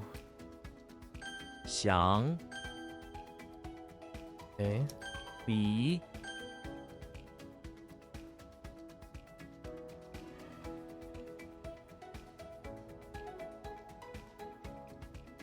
带，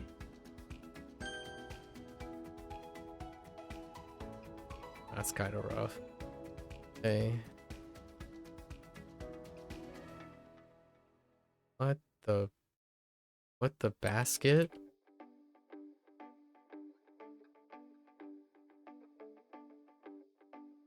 洋甘菊，我喝洋甘菊茶放松心情。洋甘菊?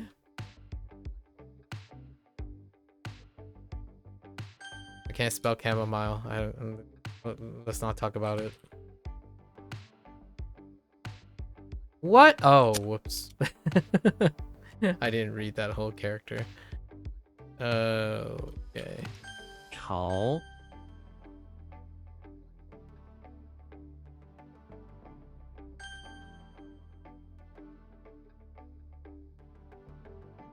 湖，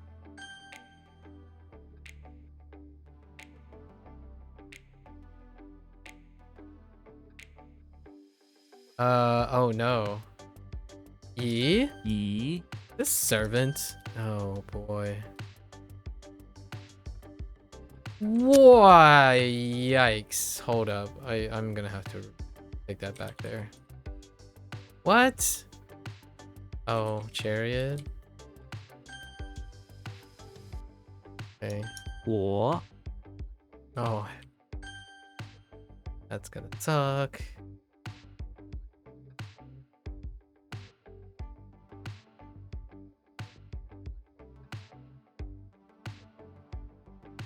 Why do I feel like it's this? Oh, dang, it's not.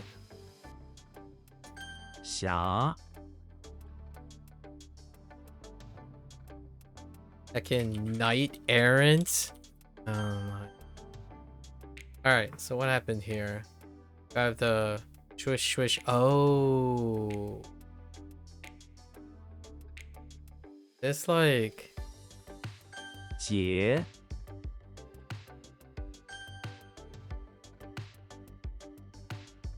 尾， Hmm? I can pung? 横， Oh man, which pung is it? I think this is cover. What?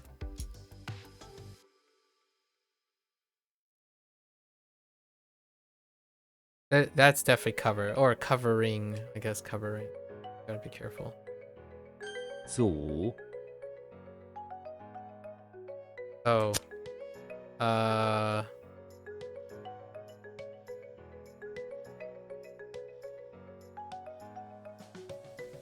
And then this is the other pung. Pung. 横， I think this is the shovel.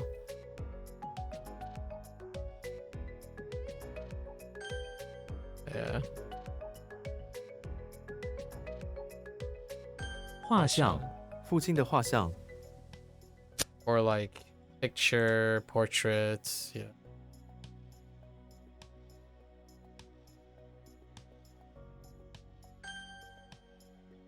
Fine. Ooh. 摸黑 or 摸黑? 摸黑，我们摸黑穿过森林。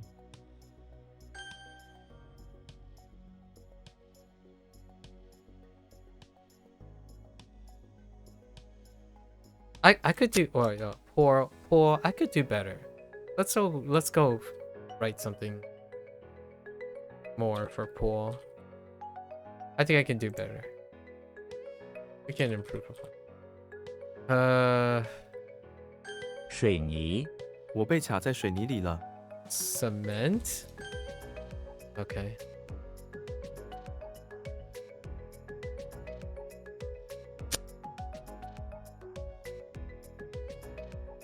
Oh, wrong tone. 锻、It's forge slash smelt. They're involved in. What is this again? Dismembered foreman? Heck. Selling. Oh no. This is probably... Oh. Oh no, maybe not. 线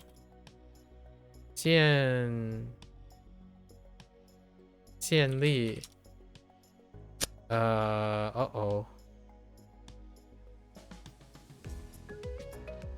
It's like elegant or beautiful.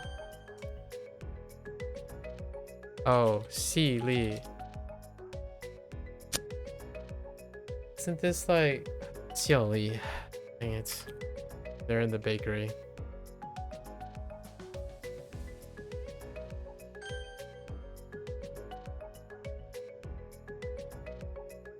Uh, 念机在机。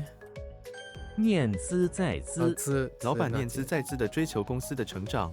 念兹在兹，他的念在兹。老板念兹在兹。的确要公司的成长。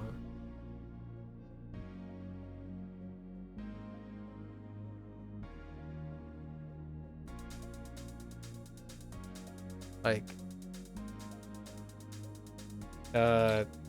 don't like keep in mind. It's like don't forget, keep in mind. Yeah.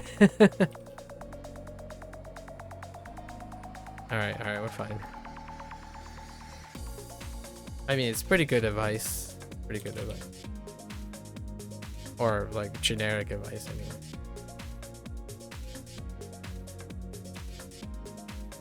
脚掌，我的脚掌痛。秀丽。秀丽， Okay.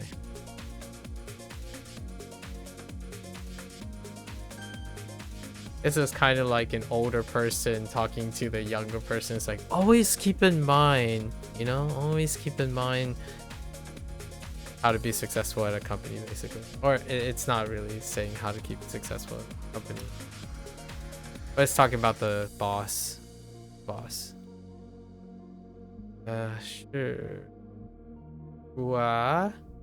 是非或不是是非。Oh, whoops, that's 土匪。土匪。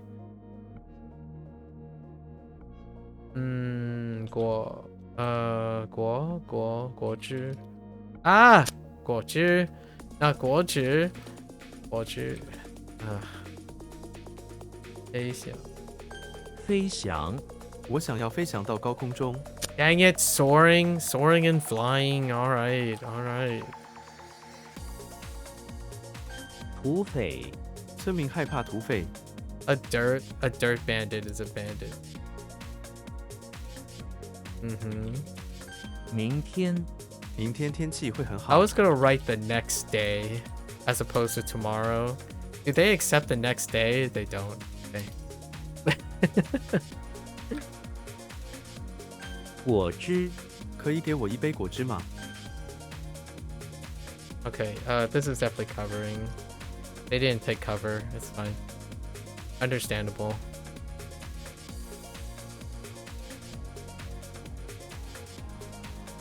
辩护，辩护，不要替他辩护了。不要替他辩护了。Uh,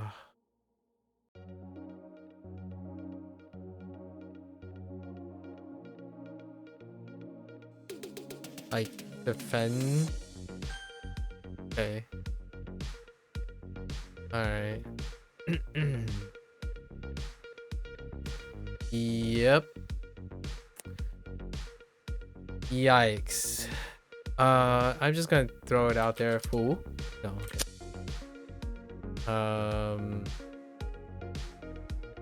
Yep. Yep.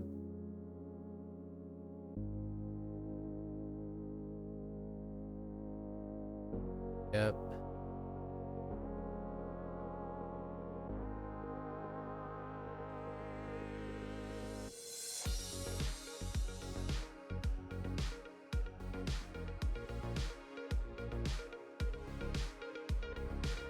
What happened? Speak to me.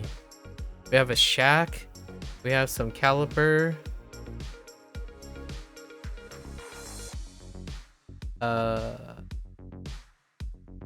Yep.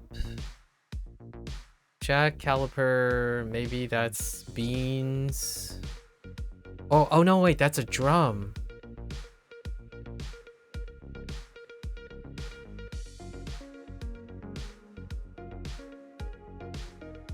Does that help me? I don't think, even if that's a drum, that doesn't help me.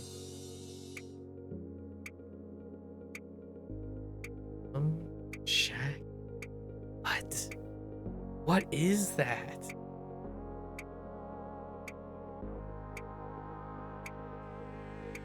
I am gonna, if I get this, I'm gonna be pulling out a.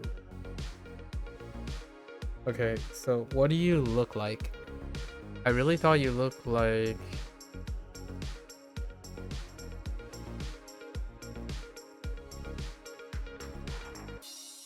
No, it's not that.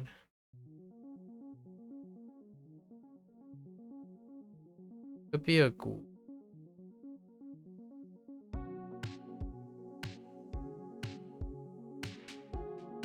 It's not a jia.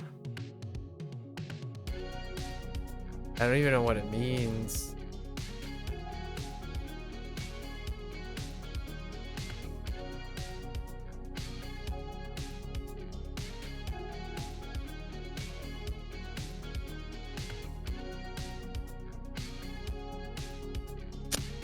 Welcome back.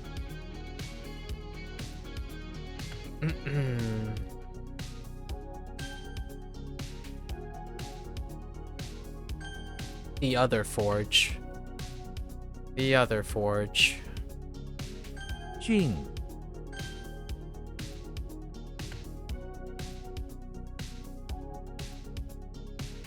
说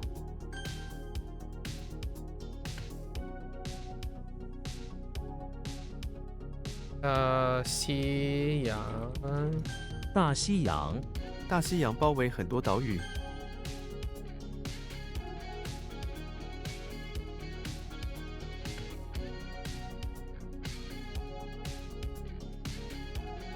，Let's see.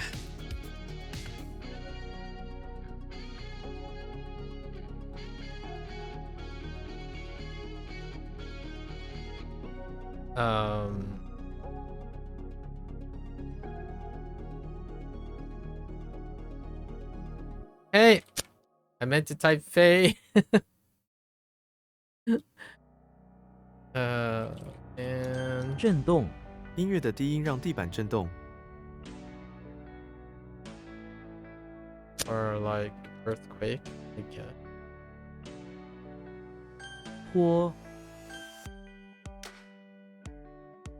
飞 Every time I see Faye, I think of cafe because that's the only Faye that is ever used.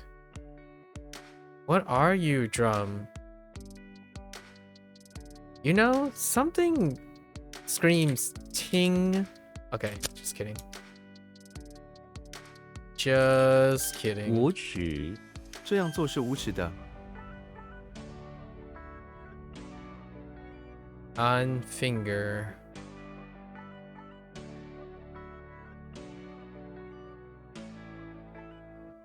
Excuse me.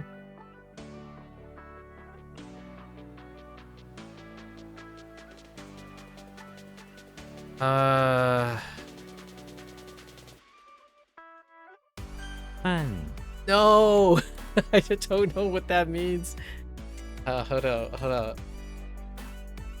I don't know what that means. Wait. Oh, is it like... Oh, not distress.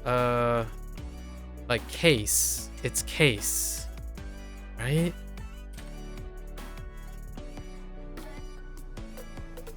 What the... 幸福? 幸福? What is that? It's case. Oh no, it's not. I don't know what that is. Oh wait, this could help. Oh no, that's character. Just kidding. What? 接 Oh, 接句 接济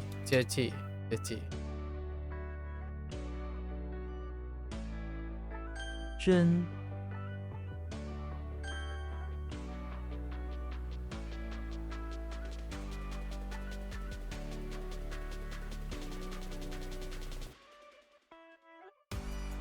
哪怕。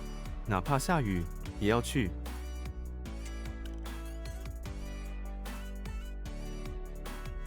Or in case, or even if. Yeah, okay, that's fine. 香。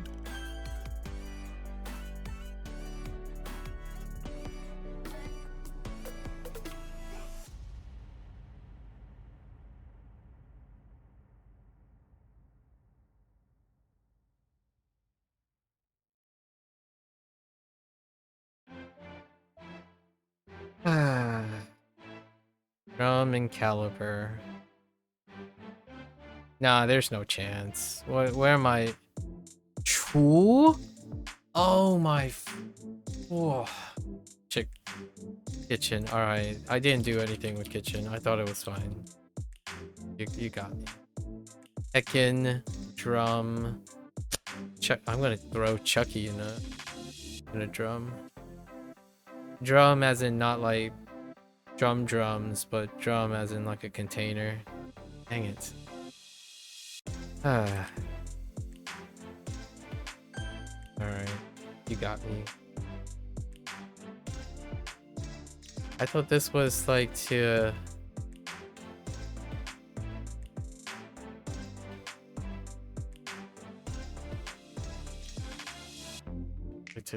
like a task to handle, right? Yeah, to press.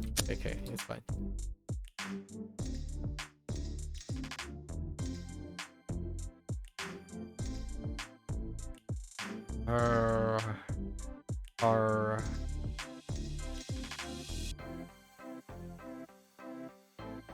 孙。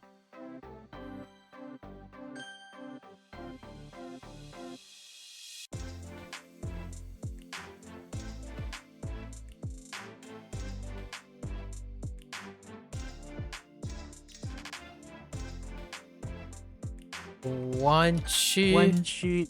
这条汉很弯曲。 Or like curvy, wavy, meandering. 两。 Try proof.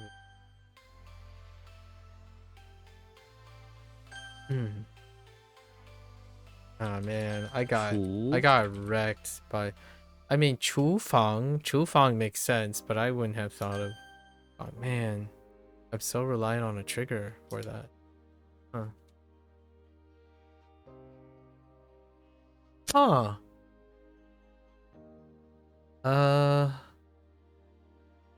Interesting.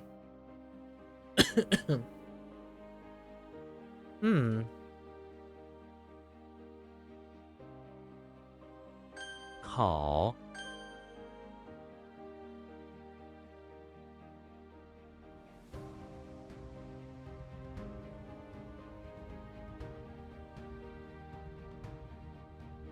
I mean... It's like moving, vibrating. Okay, it's fine. Shake, it's fine. Okay.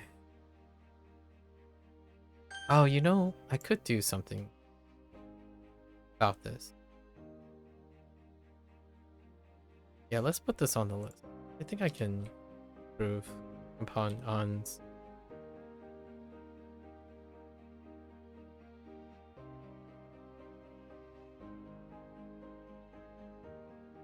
啤酒枪。啤酒厂，他在一家啤酒厂工作。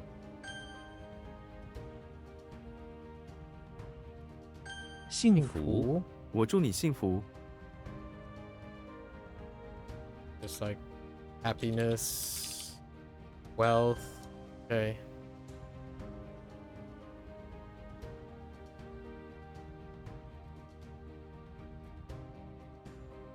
Heck. Oh, man.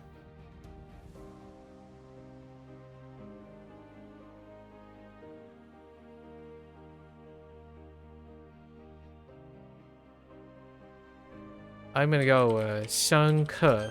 深刻，这部作品很深刻。 What the 深刻? I guess like important, pivotal, key moment, deep, yeah.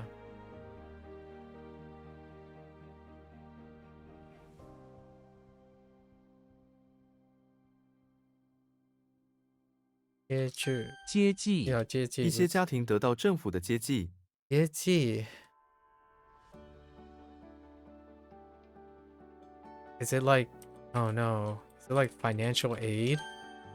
Oh boy, howdy. Oh, there's 厨房。厨房，他们在厨 Why? 房里做晚餐。ooh.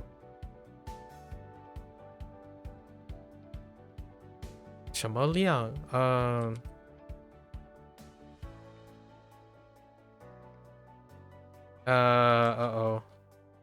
Oh no. Oh no. Oh no. Oh no. 灯泡，这是一个省电灯泡。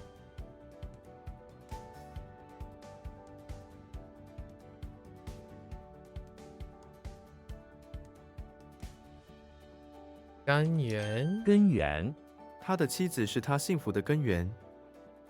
根源 ，root.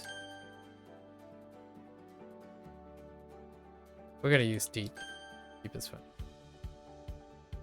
Oh, you heckin' Che. 脆， Like curvy, wavy, windy. Okay.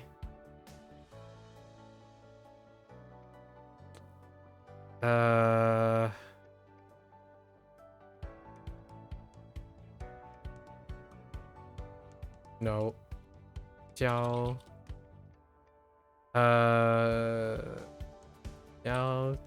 易 Oh no.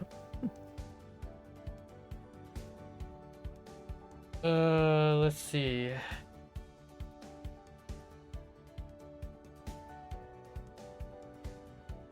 Where did the moon go?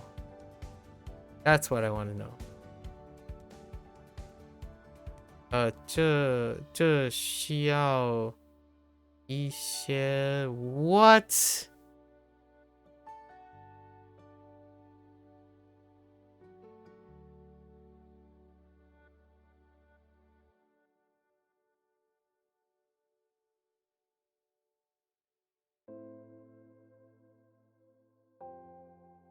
单量 Dang it. 单量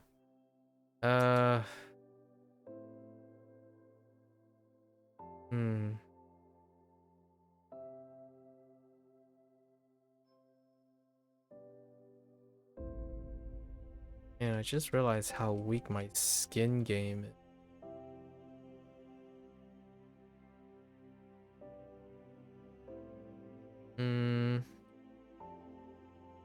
Oh no.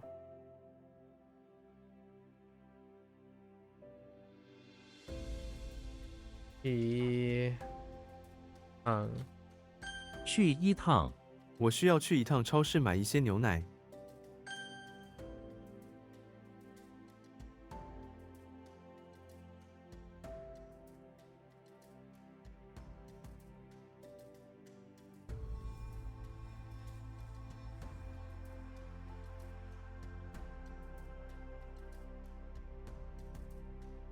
What the page?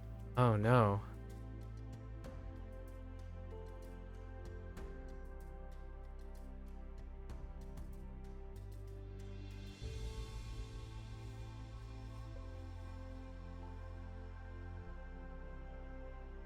This thing's supposed to be again. That's supposed to be like 7 or something. Or is that supposed to be a spoon? Doesn't look like a spoon.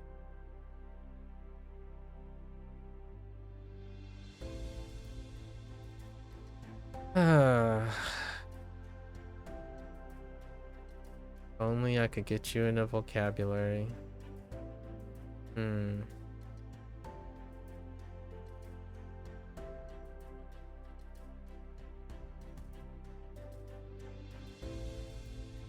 Oh. It is a spoon.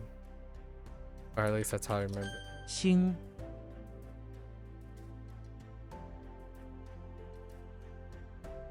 And it's gone.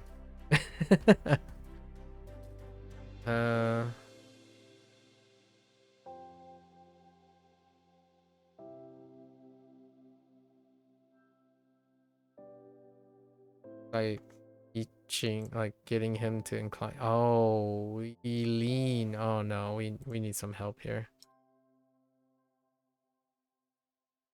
Did I write? Oh, I did. To show, oh yeah, to show how to use incline to just inhale. Oh no, no, no. I'm good. Let go for now.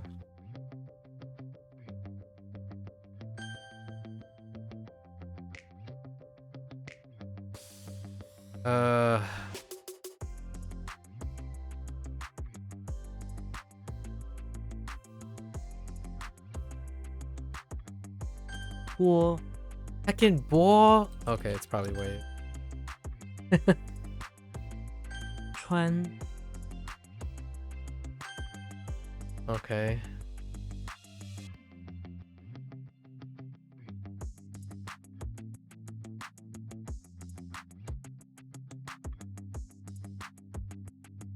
献血我想去献血。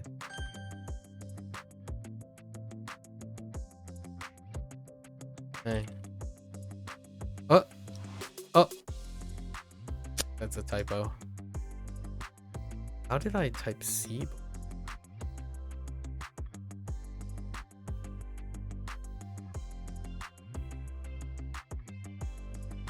思绪他的思绪纷杂。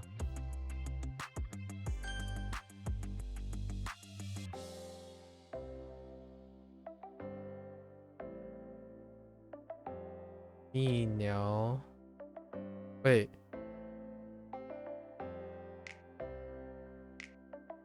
泌尿 Oh yeah. 泌尿科他在大学读泌尿科。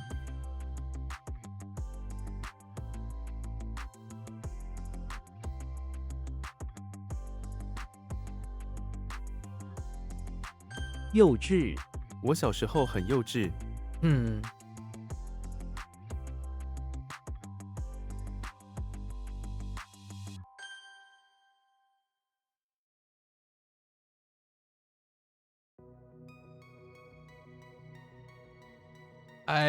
Oh man, I just don't know what that is. I don't think there's a chance. It's probably close, but not to get to.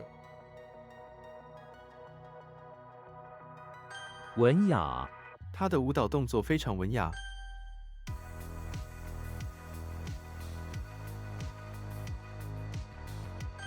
图 Why did I type concave? I don't want to talk about it. Shh.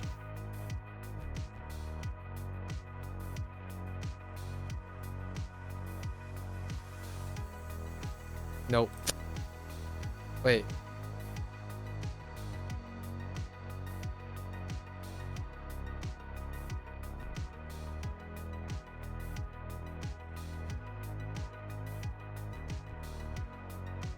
Heck. 可以。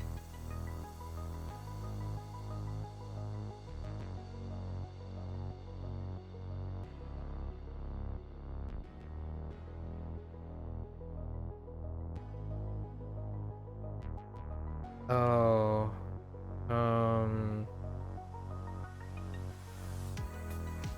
连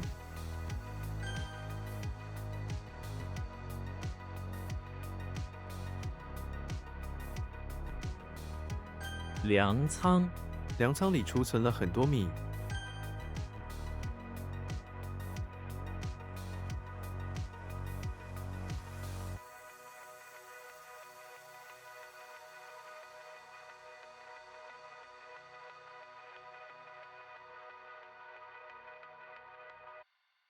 And help.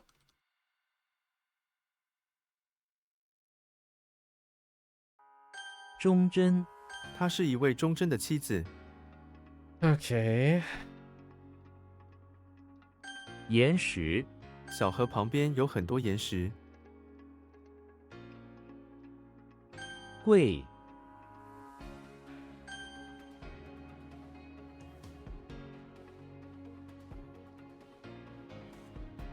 望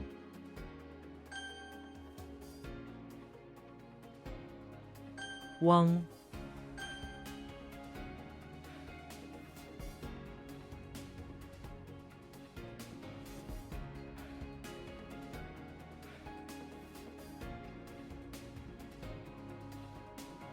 骄傲我很骄傲自己会一些中文。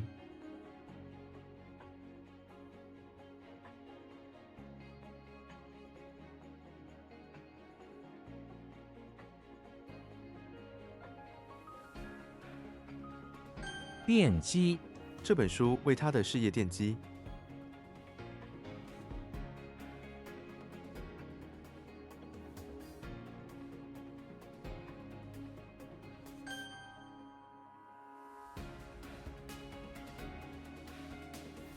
家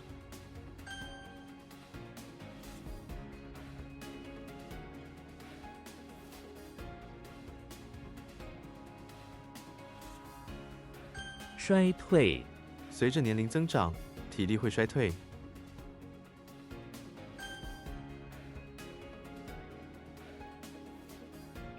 寒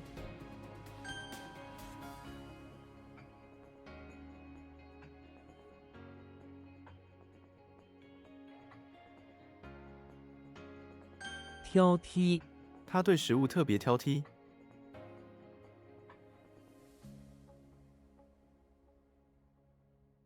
Like picky, yeah.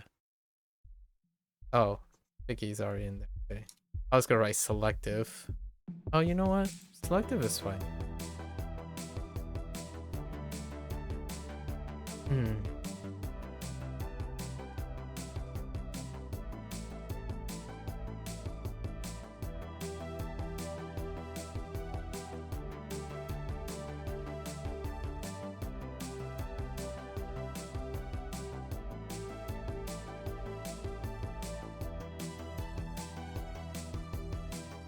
禁忌你知道那个禁忌是什么吗？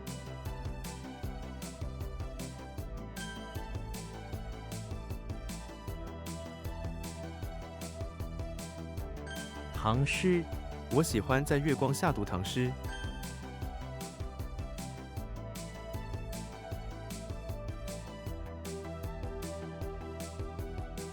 Say what?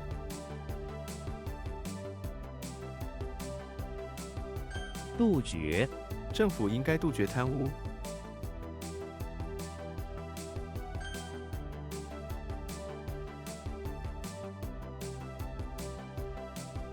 Heck.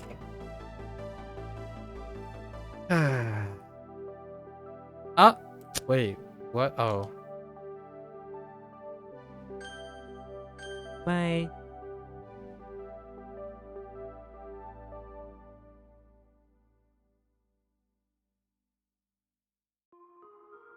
一眨眼，时间一眨眼就过去了。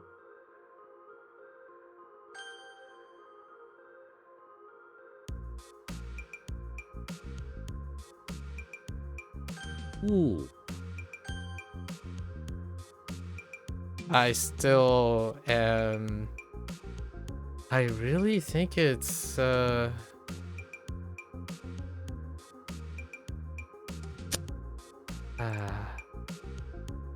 I typed a G for the first guess, and it's still yeah.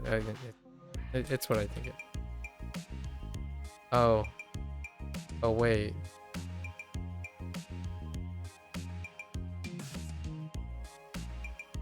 But wait, I'm not quite sure what it is. Oh wait.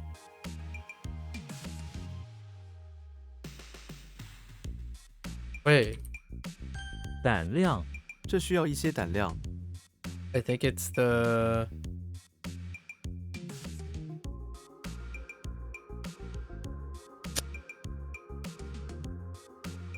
Okay, Don.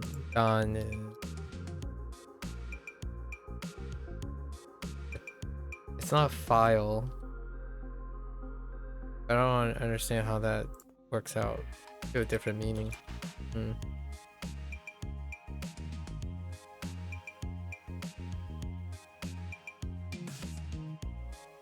Oh no. Not like this. Oh no.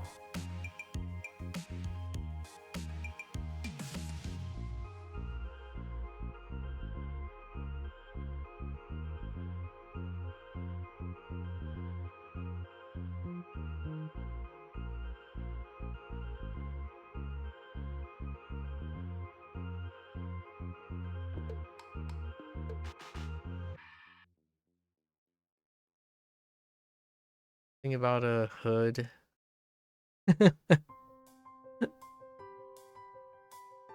Oh man. Oh wait. 饼， Oh man. That's not good. 哎呀 it's all 哎呀 it's 我忘了 that's 带钥 right. 匙。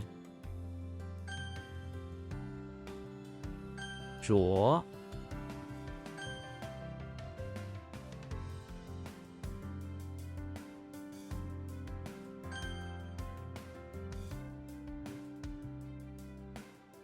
Yeah, this is in the right is in the dead of night in the pawn shop. Nikki Beaky found some victims. They're next to quantity. Yeah, no. Oh my gosh, his guts and his gallbladder. Of course, it's a body part. Oh, of course, it's a body part. And, alright. Go work on gallbladder. Body parts. It was the key. It was the key to the vocabulary word. I needed the vocabulary. I needed the character. "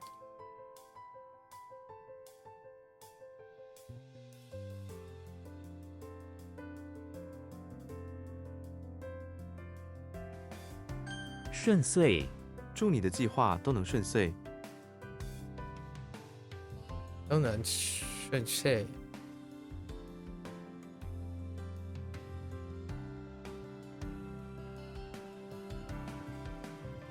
Like sufficient, smooth, satisfying. Yeah, okay. Fine.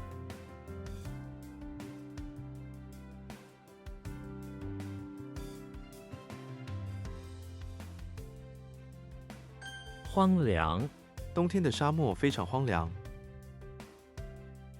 What? Desolate? Okay.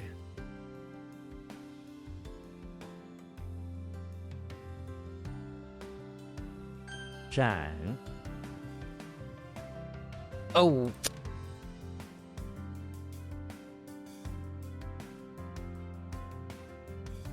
Oh.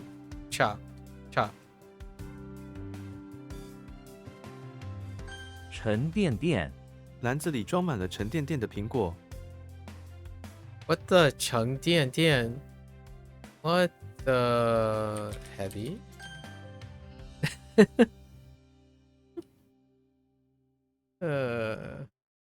物谈，老师会误谈每个学生。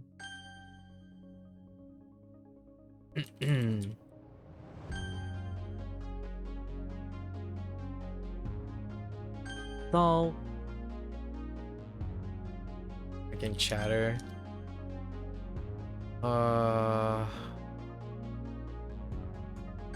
砍，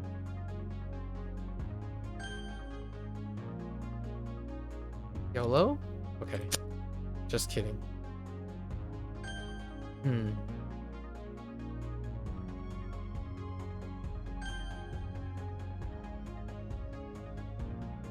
栓，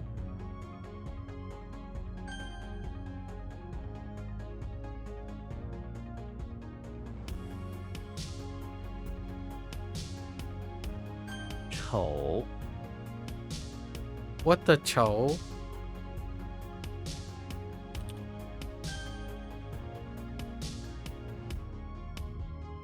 书，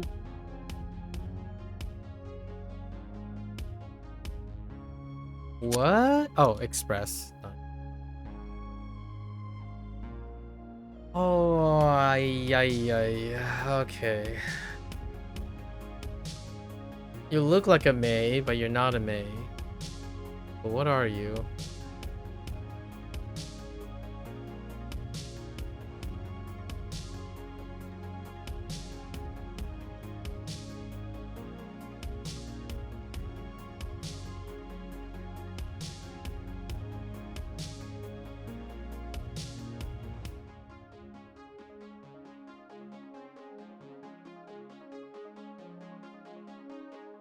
Where's the words come?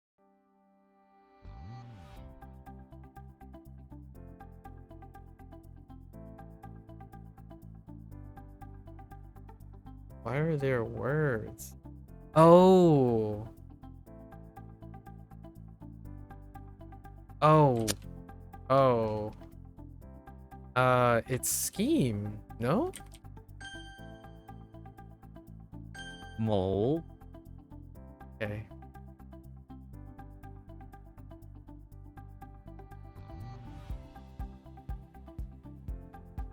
Say what?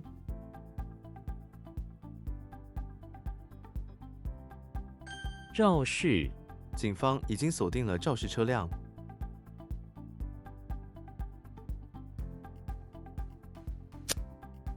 Like an incident or cause an accident. Good enough. 爬，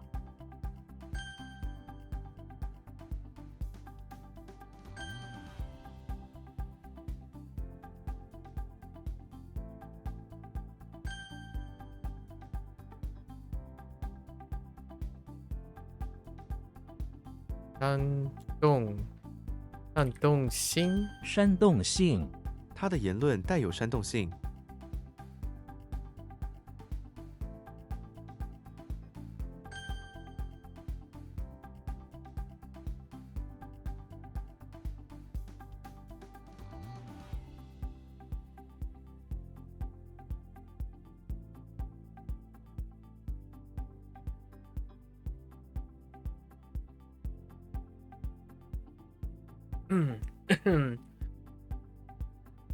Okay. Okay. 呸，舞，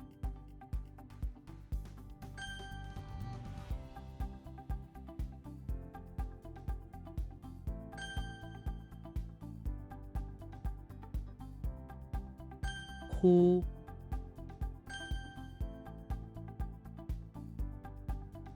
公函，你需要签这份公函。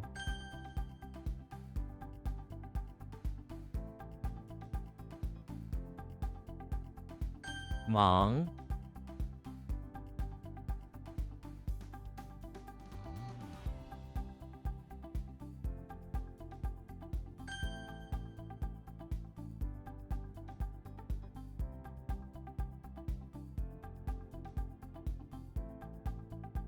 Oh, dang it. Hit the wrong thing. I was feeling pretty good.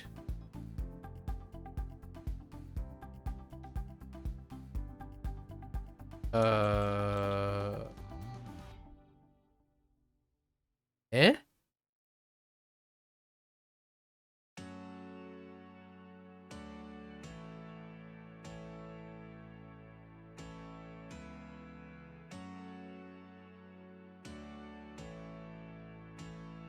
Oh, wait. Oh. Oh no. I just Oh no. Hmm.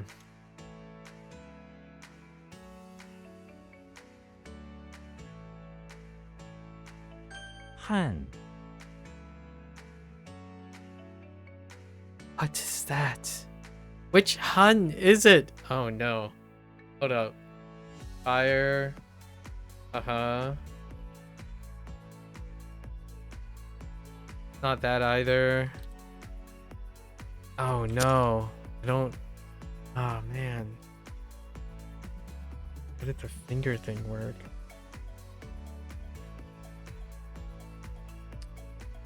Like preventing sunburn? Oh, defend. Right now we have like 8 Huns and no, not 8 Huns. The 4 or 5 Huns. And they're all with a flip of a radical. Hmm. Oh.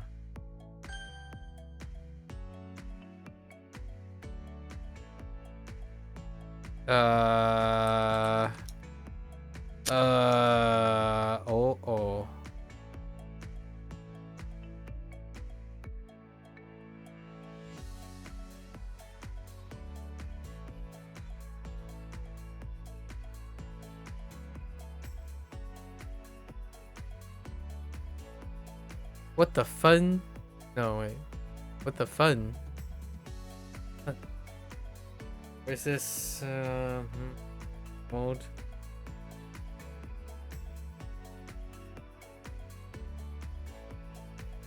Oh, it's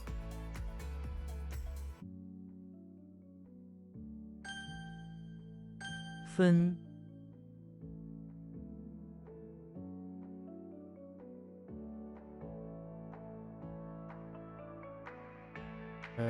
how do I botch this?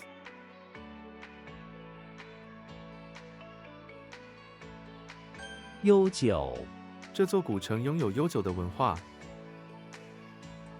It's to like long time, like long standing, long time. It's fine.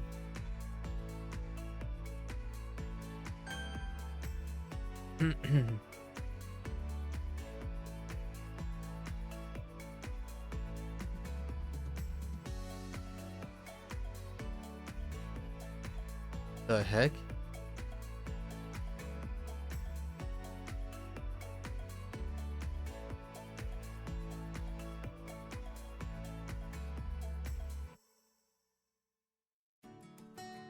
Uh,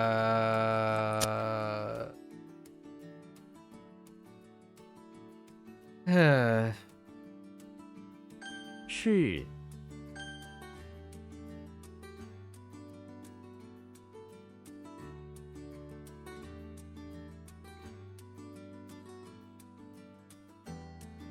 oh. 拾荒 拾荒并不容易，需要很多努力。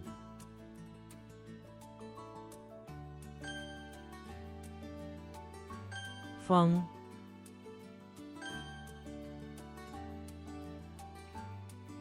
肯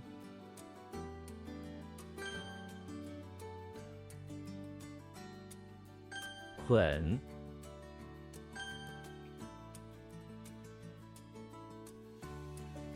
君子，君子应该尊重别人。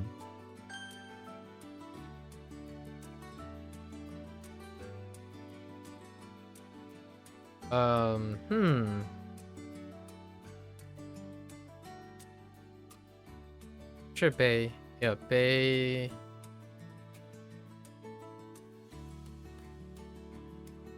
哀，悲哀，他眼中满是悲哀。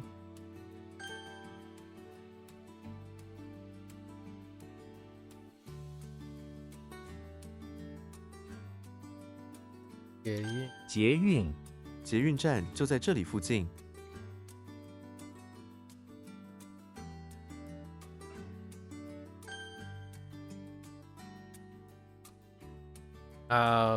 excuse me. 房， Oh. Heck! Wait.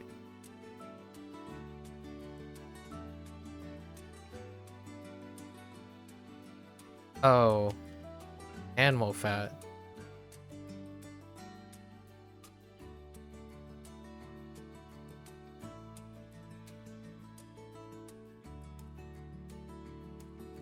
No.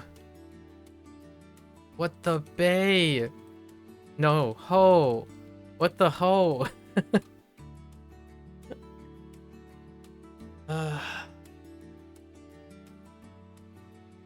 Okay. 事后，管家是后主人。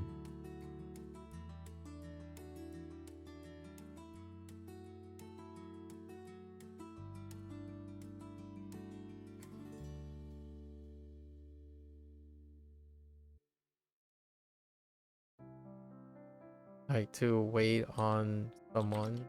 Like to serve or wait on someone. I'm surprised wait didn't trigger.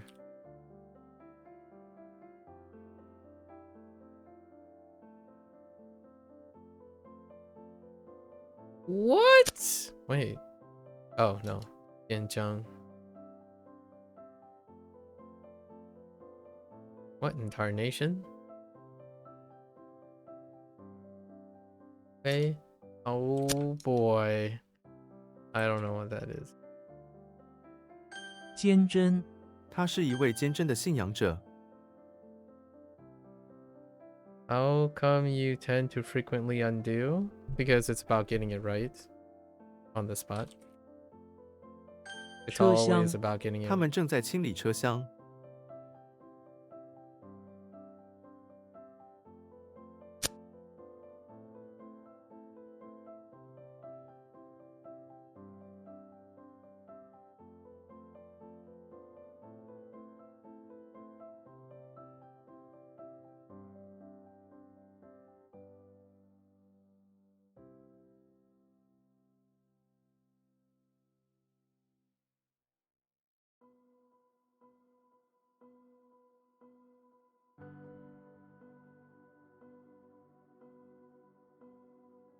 Where are you?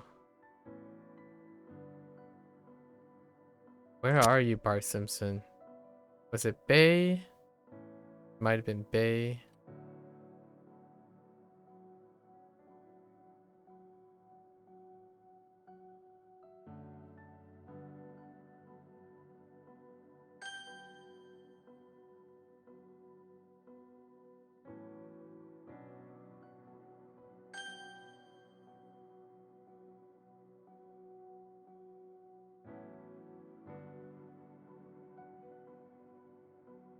妨害，这会妨害你的计划。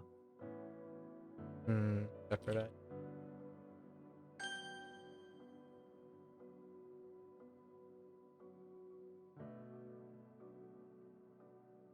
当时强，yeah，当时强。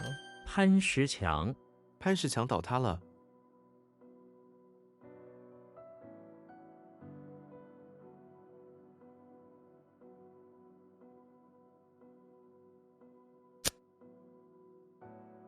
Or I guess wall climbing is.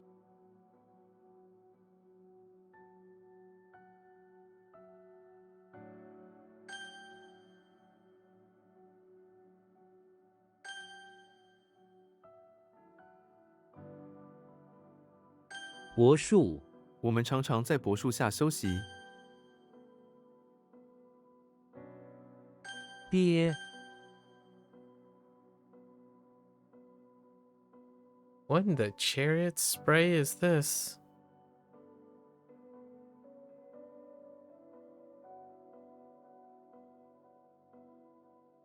Really thought it was way. Huh. Oh, chariot spray. 魂，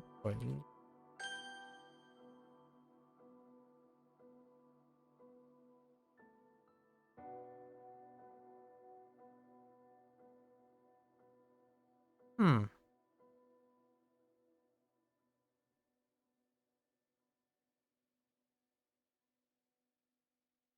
No. No. No. 穴， Shit.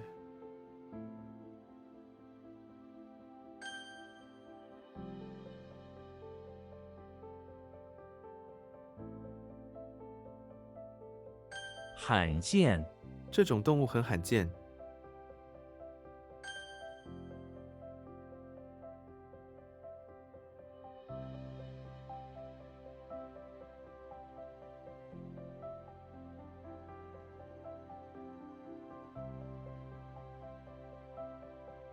捷径，走捷径可以节省时间。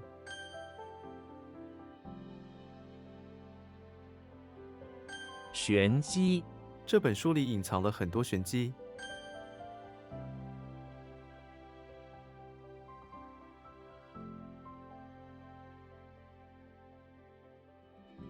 造，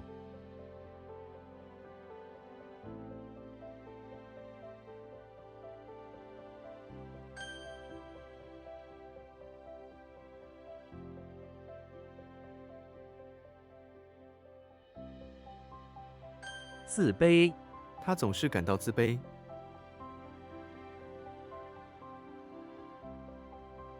It's like self-inferior. Just self-inferior. Good enough. Don't really have to say feel. Understood. "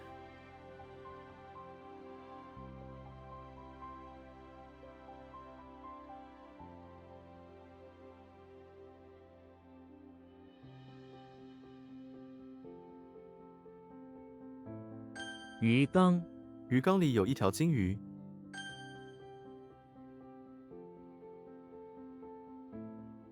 Oh my. 惹， What the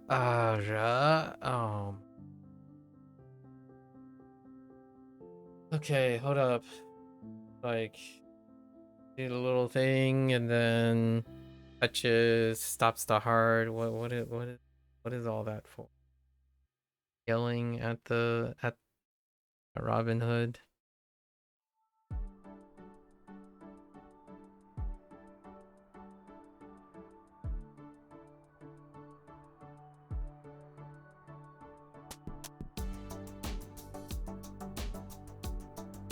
This is from yesterday. The 3 body parts. I wrote so much to try to get this to work. Just gonna have to. I can provoke. There's nothing in that character that's linked to provoking. Oh wait. Oh, the provoking was the flowers. Okay. I'll give it some time.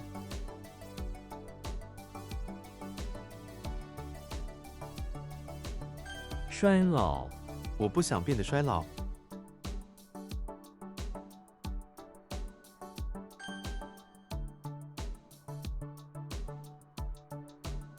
不妨，天气这么好，不妨出去走走。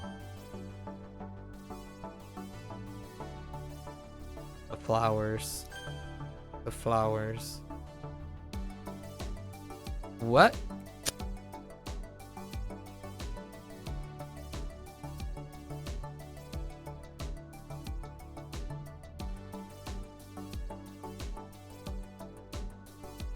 Wait. What?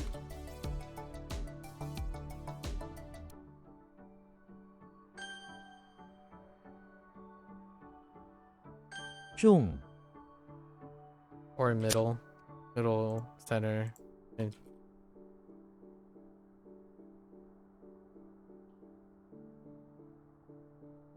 I thought it was catchy. Oh no, it's not.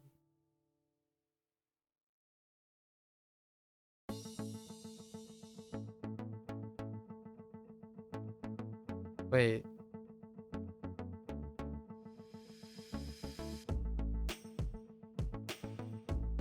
How's that not? Oh, this is not what it looks like. It's the other one. 碗 Ugh.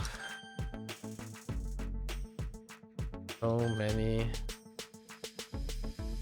Average day 4. Oh yeah. What do we have? Pool. Yeah, that yesterday I barely got by with 斜坡 and 厨房. Man, didn't expect kitchen. We're gonna have to review An's. And then Dan.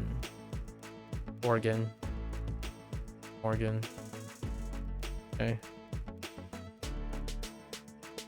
How's today's things? Today's things, yeah, pretty average. All right. So this definitely looks like this looks like tea. All right. This looks like a way. This is deceptive.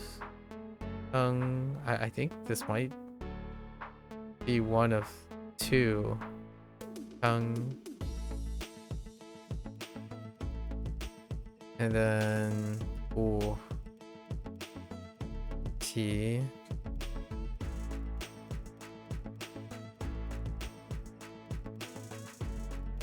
Jiang. This, of course, the Qi as well. Oh no, wait, Qi. Oh yeah, they're both Qi. And the really super complicated one. Oh no, wait. That's not tongue. Tongue. This is tongue.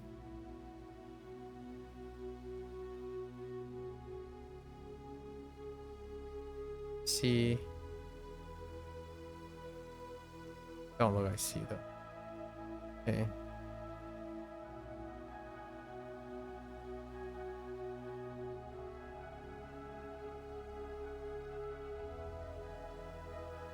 Young Yi. Oh, Young. Oh.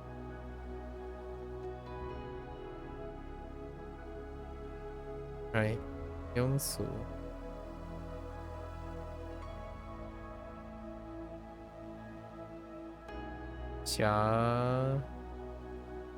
Ble. I.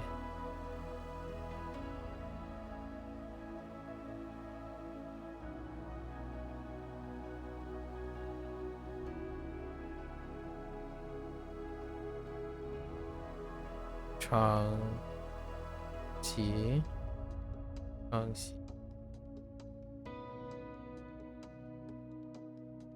Ma Tong.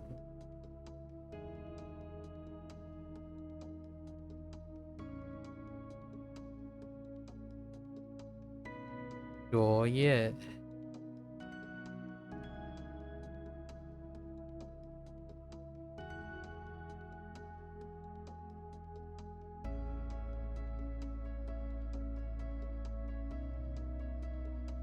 Qi Re.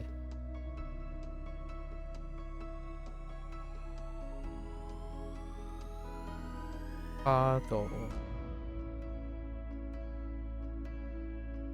Che.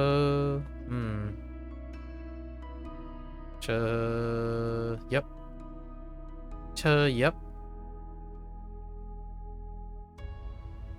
Zhou. Right.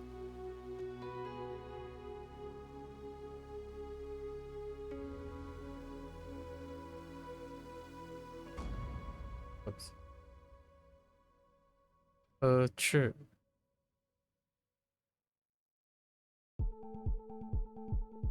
狭小油桶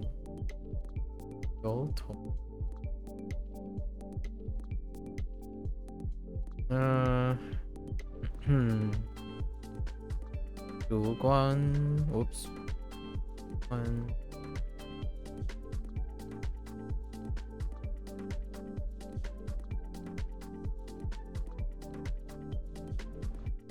安卓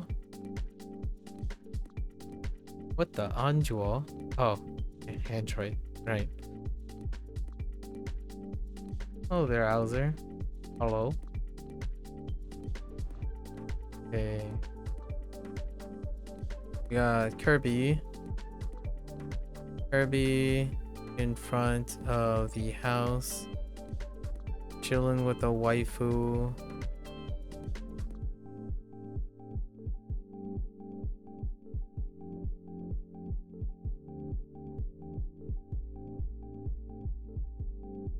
Haven't visited in a while? Yeah. What was the last thing we talked about? Chilling with a waifu underneath a tree with a bunch of birds perched on there. They're like, yum! Let's suck them up and consume them. Alright. Then we have Walter White, who is in the bathroom of the beach house. Slenderman just randomly decided to act. Oh no.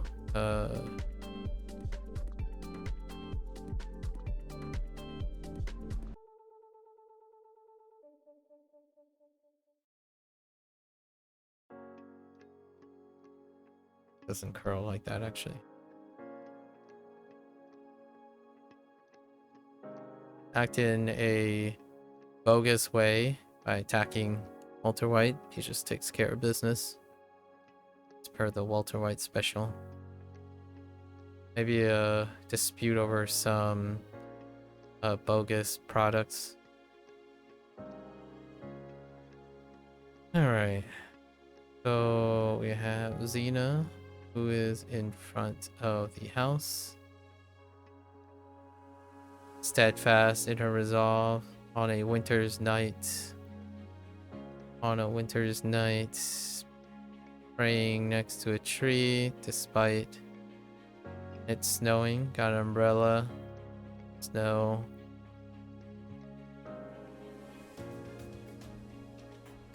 Actually don't know where I'm going with the whole praying thing.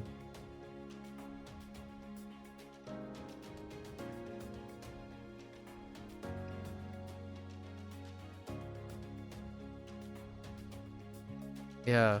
I got lost. Oh, she's on her knees. Oh no. That's gonna be a little tough. By the way, is it possible to use Yumi-chan with Chinese language? I have no idea. I haven't used Yumi-chan at all. Maybe.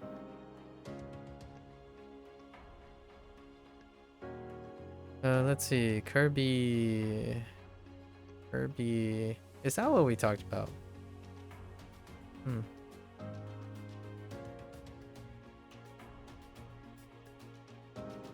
We talked about language learning last time? Kirby is in the house. Oh man, this one's not hot. He's in someone else's house looking for some food, right?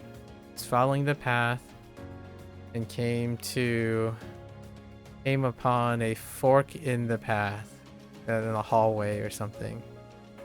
He has a dilemma on which branch to step foot towards the food. You never used it? Yeah, I haven't ever used it either. Yumi-chan. I don't actually know what it does. But you believe you saw a tutorial on how to do it? Oh, okay. Let me know. Let me know what you end up discovering. Main spawn is in front of the pawn shop. Hedging his fortune to find a spray that can moisten and deactivate explosives. Okay. Let's see. Have Kirby again in the front lawn of their house, chilling with, well, literally chilling with the waifu, or figuratively, helping collect food in the bitter cold, ice spraying everywhere. All they can do is suck and transport food back into the house. It's a tool that allows you to download subtitles for videos and add new words to Anki. Oh. Okay.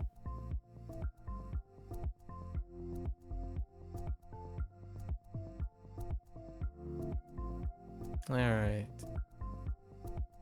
Tarzan is in... Oh, this one's... Tarzan sneaks into the English manor. Wearing a headdress.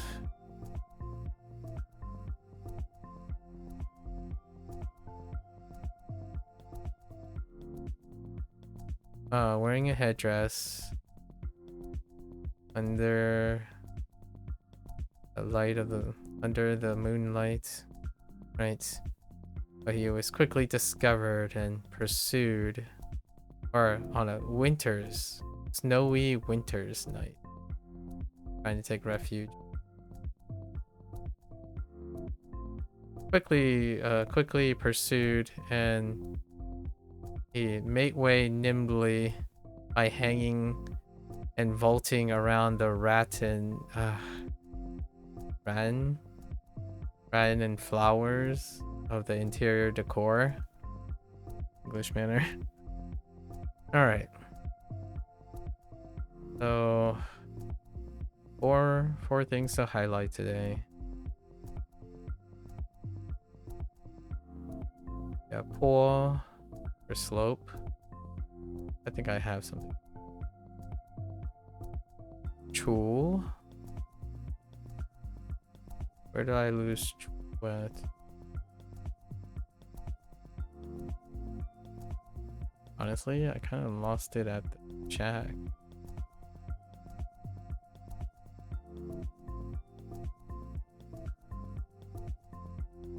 Oh, kitchen.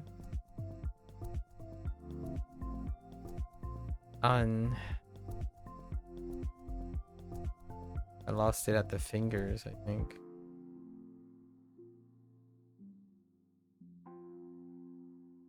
Oops. Press and gallbladder. Done.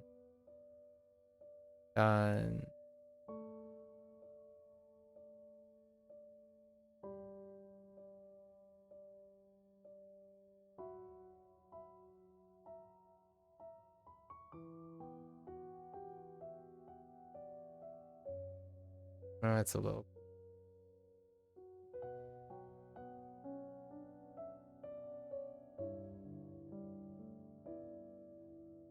All right, let's go look at these four.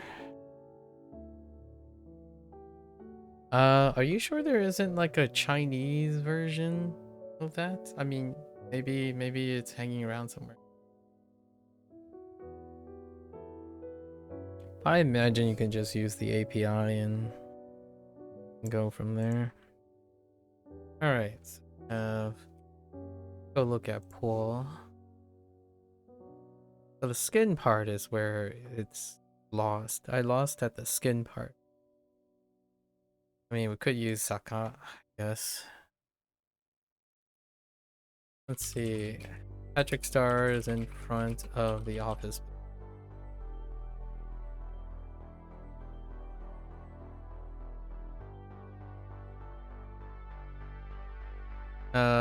Maybe like rolling around in the soil to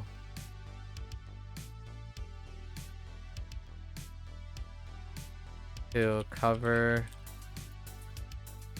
having fun, like instead of working, having fun rolling around on the rolling down the dirt slopes, getting his skin covered in all sorts of soil, and showing up for work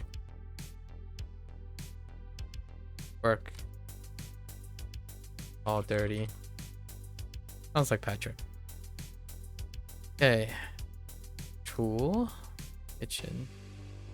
By the way, do you know Chinese better than Japanese or vice versa? Neither. They're both kind of linked together. I don't really compare them. They're like kind of like apples and oranges. There are places that Japanese are okay, and then there are places that Chinese, but they're kind of one and the same. Lucky is inside the house, hiding in the kitchen. Has built a little shack out of... okay. So, out of the drum. Caliper and is waiting for... Unless you provide some sort of metric to compare them. Which, if you provide some sort of metric, I can probably give you an answer. He holds a caliper. Yeah, the caliper thing is not that great. Let's go with... Chucky's kind of calculating. Chucky is inside the house, hiding in the kitchen, sure. He measured out a clever hiding place with the caliper that served as hiding place with a caliper.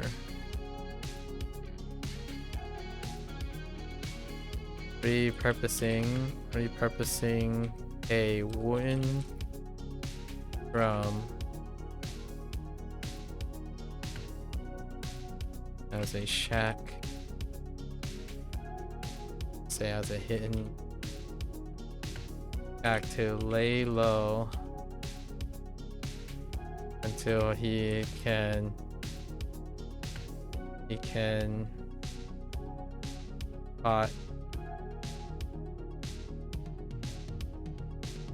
spot a victim to attack with the caliper. This is traditional.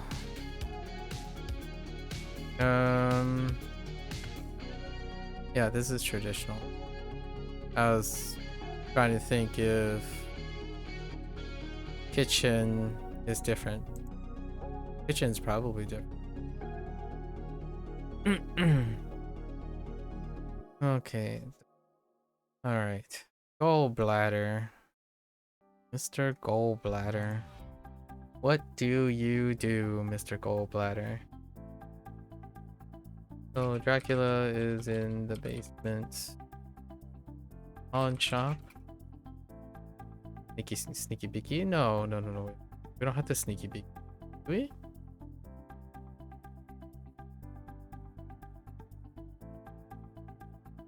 Dracula. And Dracula visited pawn shop. Visited.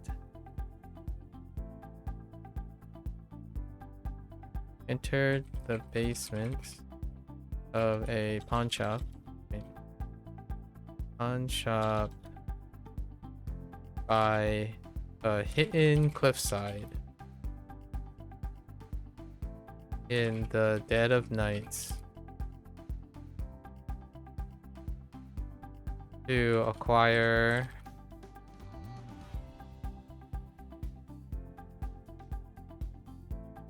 to exchange words with a dealer regarding retrieving some illicit supplies for his vampire needs. Oh no, this might actually start sounding like dang. Vampire needs. He picked up a dagger, some human organs, a pair of human legs, and gallbladder. That's okay. He could have picked up anything, chopped up. But I think the gallbladder will work out. Right, let me look. At night, cliffside, pawn shop. The dagger is kind of just thrown in there at the moment.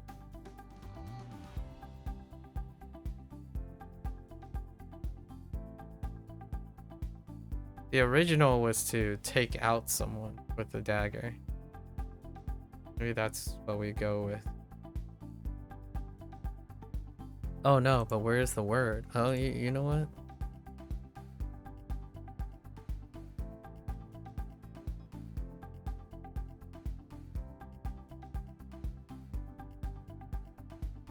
We'll keep it. Maybe we can do a different way where he sneaks into the pawn shop without exchanging any words with the pawn shop owner. No. Clandestine. We'll go with clandestine. He's about the disguise. Dracula is about the disguise. Alright folks, that's a wrap for HanziHero today. You're gonna watch this later? Shit. As always, feel free to follow along. Pick up HanziHero, give it a try for yourself. Let me know what you think. You're always welcome to come on by, share some notes, exchange some ideas. Try to encourage each other. You're right. What did we talk about today? Yeah, a little bit digression in the middle. Oftentimes, as a piece of rhetoric, right? I was keeping track of the conversation that was happening as well. There is a lot of tact and understanding to providing advice, right? Providing advice, encouraging people, maintaining things. And oftentimes when experiences are not empathized, like if you lack experience, the idea is often to try to vicariously partake in the experience. So in order for me to be someone who is even remotely able to provide advice or as a general audience kind of thing or provide commentary, I partake in the participation of the experience. That gives me a little bit of a tether and understanding to how the process works for various people. I think one of the myopic things that could happen, which is a continuation from yesterday's conversation, is that when one acquires expertise or overcome certain adversities or solve problems, oftentimes the further you are distanced from problem solving and engaging in other tasks, it can become very exacting, apathetic, and also a lack of understanding. So a substitute for experience is knowledge knowledge is not a substitution for experience in any way. Observations can help bridge some of the lack of experience. But generally speaking, when it comes to like pedagogy, right, like teaching or education, or even providing advice on life skill developments, I personally have a bias towards knowing that you have enough experience, as well as the other person have corollary experience that allows one to bridge that advice. Otherwise, regardless of how much explanation knowledge you have, it will come off as detached, possibly inappropriate, and you often reach an impasse. So tactful use of education, coaching, and advisory roles are not what experts are built on. Specialists and individuals who are very well knowledge can maintain a lot of facts and whatnot, but communicating with another person is something that someone who believes there's an explanation for every behavior and whatnot can encounter various difficulties. It also lacks patience, it lacks empathy. That's kind of what I'm alluding to. And as a continuation from yesterday's digression, that is largely why I am compelled to be a little resilient, have some reservations when you seek thinking that the gold standard is the way, like how expert or specialized someone is, and not taking into consideration the extent and distance of the experience between the two. I try, in my honest opinion, I try to engage in early stage learning by consistently acquiring new skills over time and engaging in new problems, largely for me to keep humble and empathizing, or attempting to form vicarious empathy towards individuals who I like to want to help and teach and educate. It is very different from looking at a gold standard and say this person is really talented and they do nothing of that sort anymore. They've like 10 years in their tenure, they represent the gold perfectionist standard of the skill. That is a great way to compare and contrast, provided that you have the experience to use their experience as a form of relative or guidance.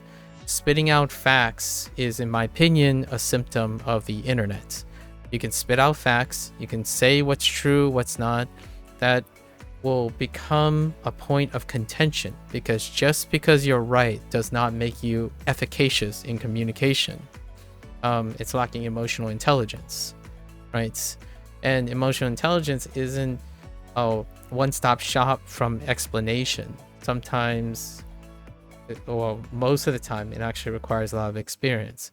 So no, I don't think gold standards resolve. I think it's a great fallacy to not take into consideration that when you're getting information from someone and you're modeling after someone and taking information, there's an exchange. There's a handshake that's happening. That handshake involves complexity of thinking from both sides.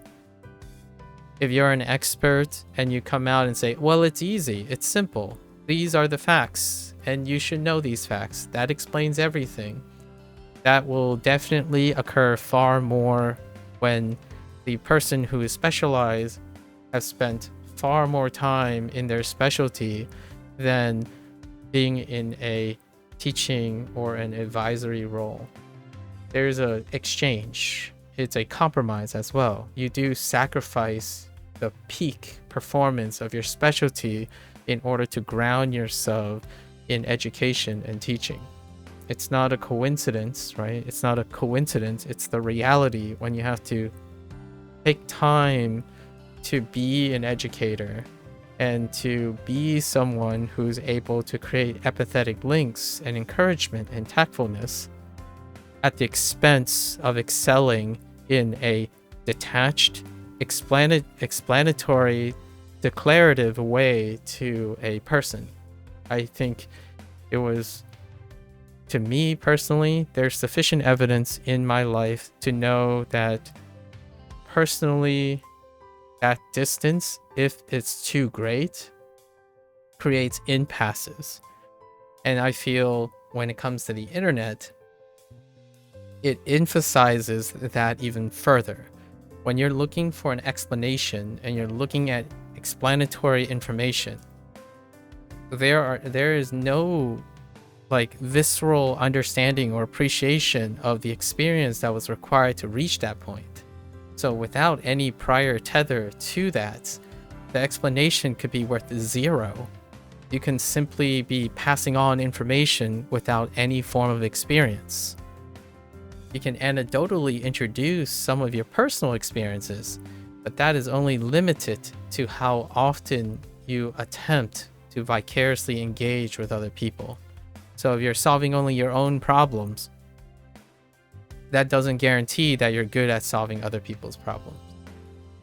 You have to be coincidentally in line in order to reach one. Otherwise, remaining open-minded to other people's perspective, as opposed to embracing your own cognitive biases and confirmation bias based on knowledge, it's kind of unadvised.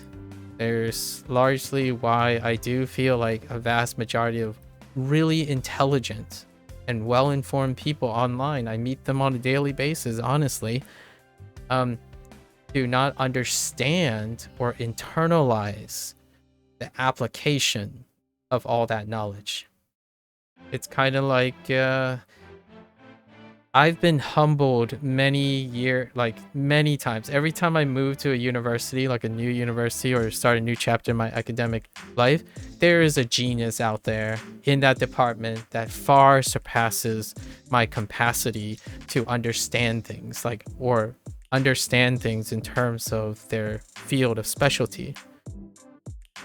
But when I talk to them, they rank, in my opinion, when it comes to other skills, far lower in comparison. Like when I ask them for advice and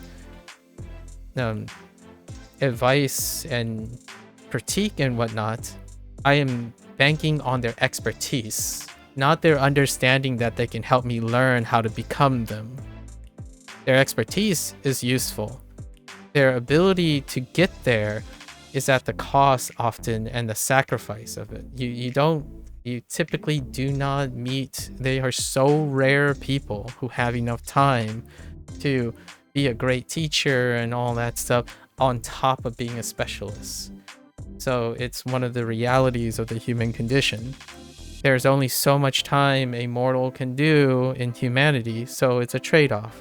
I look to experts when I have sufficient competence to use their advice when they're correcting whatever it is that I'm trying to correct. It rarely ever teaches me how to internalize things that involve solving the problems to meet that expertise. You have to do it. You are the person, at least in my opinion. If you're really, really lucky, which I typically do not bank on, I'm not a person who plays my odds on lottery, you might be able to, meet the, a renaissance person, a coming once in a lifetime coming of age person who has somehow found the perfect balance between the things that are not objectively interesting but subjectively rewarding, and at the same time have the objective capacity to be incredibly exacting. I often find that these two properties are at odds with each other, because once you start thinking about the subjective nature of unpredictable ebbs and flows of humanity, then it becomes illogical to pursue that when someone has high aptitude. So whenever I hear advice, blurting out a bunch of facts because you could listen to someone explaining the facts is rarely ever listening to the person you're talking to. That is a symptom of the internet hustle culture. It is very easy and convenient to be so conditioned to think that watching a YouTube video means you can apply that knowledge somehow without any prior experience. And what happens a lot of times is you say it and you're talking at the person. You're rarely ever talking with the person. There's not a frequent acknowledgement of synthesizing the information that they're giving you coming in while applying the knowledge going out. It's often like stating facts that are facts, and somehow the other person understands it. So this is often a testing ground, in my opinion. I do enjoy seeing how the dynamic works between an individual that may be more emotionally inclined versus an individual that is likely more objectively inclined. When I was younger,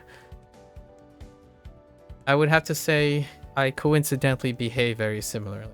Even without the internet, I was incredibly cold, calculating person.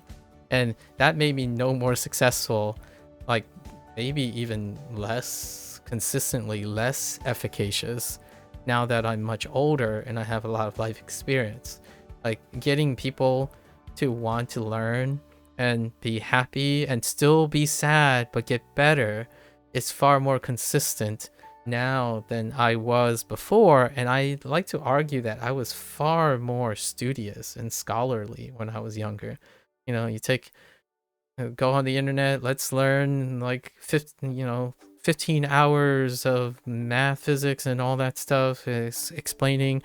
I saw circadian rhythm being mentioned, like looking at photoreceptors in the eyes, how they relate to circadian rhythm, right? Like sleep deprivation studies and whatnot. You can start throwing all those things around, and yet someone will probably not listen to you nor internalize most things because you're spending time explaining to them what those things are.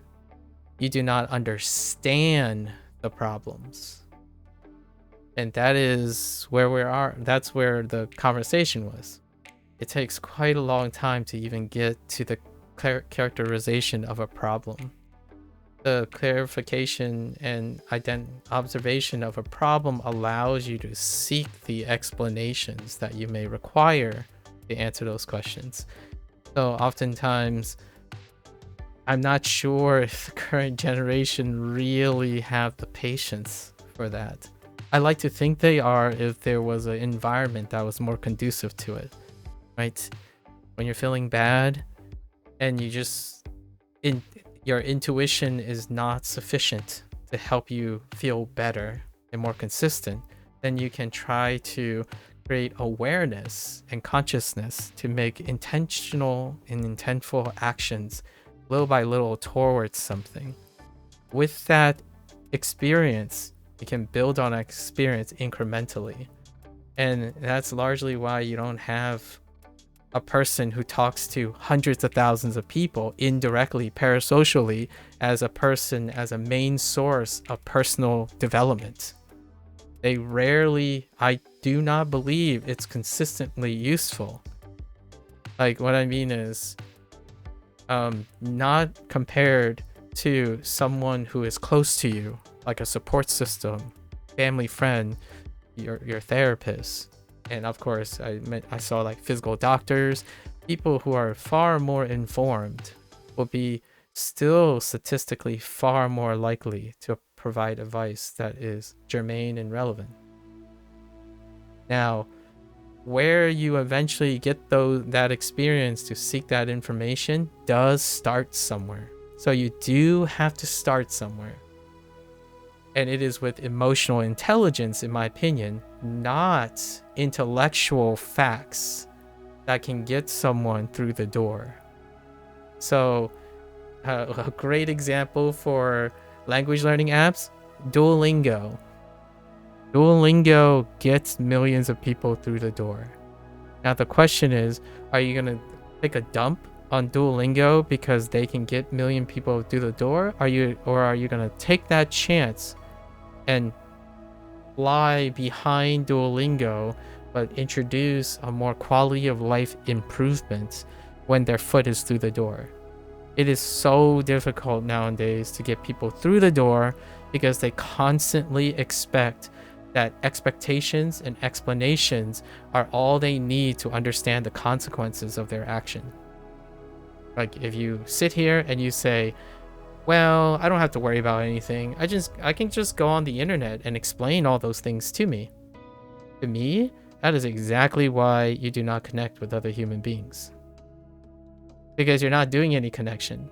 you're doing most of the explaining. Most of the things are explaining to you. There's not any human connection at all. You have no empathy. You can anecdotally use your old stories to try to bridge empathy. And that's where it ends for a lot of people who rely on explanation. They're not trying to empathize with the information that they're getting. They're looking for explanations for their own reflective use a lot of times. When I see someone give me a 40-minute presentation on their data, I still wonder what their line of thinking is. Does it align with mine? How do they lay out their logic? As opposed to, oh, they're an expert, so they explained all of this thing and the data makes sense. It's like, well, yes and no. You have to also know what the person is thinking. Or what the person is thinking is how they're presenting the narrative, right? Yes, I know science is supposed to aim for pure objectivity. And in its way, is also those explainers do not take into account factors that you don't want to take into account. So providing advice involves other humans. Inherently, it's not simply objective. And that's kind of where I see kind of myself in a lot of younger people nowadays. Or maybe people who don't work who don't do things that involve the welfare or the growth of other people. I think for me, humbly, I spent a lot of my time doing that. And in exchange, I rarely ever reach a point of mastery that someone would say, oh yeah, online, if they come by and they're like, oh yeah, this guy knows exactly. He has like the best Japanese, he's so native, like you should follow him. I'm never gonna reach that point. Like, and I don't care if I ever reach that point. Maybe one day it would be admired that I have some level of proficiency in the things I do. But my number one statement often is to focus on what it's like to be someone who wants to learn things. An expert, in my opinion, a lot of times learn less and less. And I'm not talking about all experts. There are wonderful, cherry-picked, extraordinary cases where someone is an expert and then they become an expert of another field and an expert of another field and an expert of another field. But generally speaking, there is a limit to the explaining, because at some point they stop explaining. They start creating and they start leading. And that's when I was talking about like we were briefly comparing a scientist to a language expert, like a specialist, like a native speaker. A native speaker, the large percentage of native speakers stop learning. Scientists, honestly, the vast majority of their knowledge is also stop learning. It is through the tackle of problems that they make more mistakes and they get challenged. So when they do that, then I am more confident that asking them for advice might be something that they share empathy with. But if you're looking at an expert who's been spinning their wheels on how good they are and what they're selling, in my opinion, they have different priorities. It's not bad or good. To me, it's less appropriate. So going back to the original topic yesterday, I do stand by my words. I prefer someone who's actively learning a language while teaching a language. It doesn't have to be the language that they're teaching you. And generally speaking, whenever I think about the convenience of a native speaker, they tend to be someone that does not have that mindset. So often I gear towards individuals who are actively learning a language. And does that sacrifice their mistakes and their frequency? Absolutely. However, they might not be weak in the way I am weak. And they might be weak in the way I am strong. That is intellectual exchange. I personally believe that's what makes the university environment so phenomenal. That we are in a room with collective knowledge where people are individualistically and collectively at the same time collaborative on their limited knowledge that they're working towards a similar interest. When you look at dictation and correction, that is getting explained to. You are being corrected and you are being explained to. You do not internalize that. That is a very low form of thinking. It is as much as repeating until you understand it. So whenever I think about people like, oh, hey, did you get someone to correct your thing? It's like, no, I would want someone to interact with me and explain from their perspective how they would go about this, and then compare and contrast with my work, because I need to learn what they are able to do, not what I did wrong. What I did wrong, just explaining what I did wrong, is the lowest form of correcting, or quote unquote, literally correcting a mistake. It's not learning from the mistake. You do not learn from explanations. You learn by integrating and synthesizing and applying that way. So whenever you read something about circadian rhythm, it would be very excellent to demonstrate how circadian rhythm can impact someone's personal life or other life, as opposed to stating it as a fact. And that's probably a great way to summarize some of the conversation that I was following, right? Correlation upon correlation upon correlation is suggesting that the person you're talking to may not be aware of it, but they could be aware of it. Executing it requires experience, not necessarily the knowledge of the thing. So very intelligent people can unironically sound very out of touch. And I think yesterday when we were talking about age-old theories that may or may not be germane to the current status, like the internet, the presence of the internet, that is kind of the dissonance that I encounter quite a lot between like people who criticize Duolingo for what it is versus gamification versus app design. So it's tough. I'm not saying I know the solution to this. And honestly, getting more information might not actually be the thing that improves the success rate, but it can still change things. And I have yet to work on this. So my most recent years, it's been increasing. I have increased my body of experience with non-professional but more like routine, safe measures of communication. Rarely, I don't even know if I would be willing to stake my professional integrity on such things. It seems very easy for other people, and I can understand that, considering they think the safety net is that someone is going to be able to explain it to them. I can't tell you how many problems that I can see and state in one's explanation that would make it feel like it's hopeless.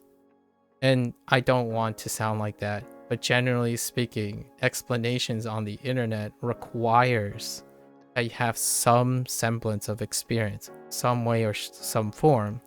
So when someone is providing an explanation, they are required to preface in how to get the person started, not explicitly explain what they're looking forward to or what is at the end.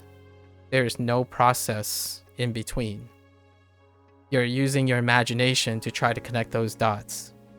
So when someone says, sleep hygiene is very, very important to one's life, I can say that too.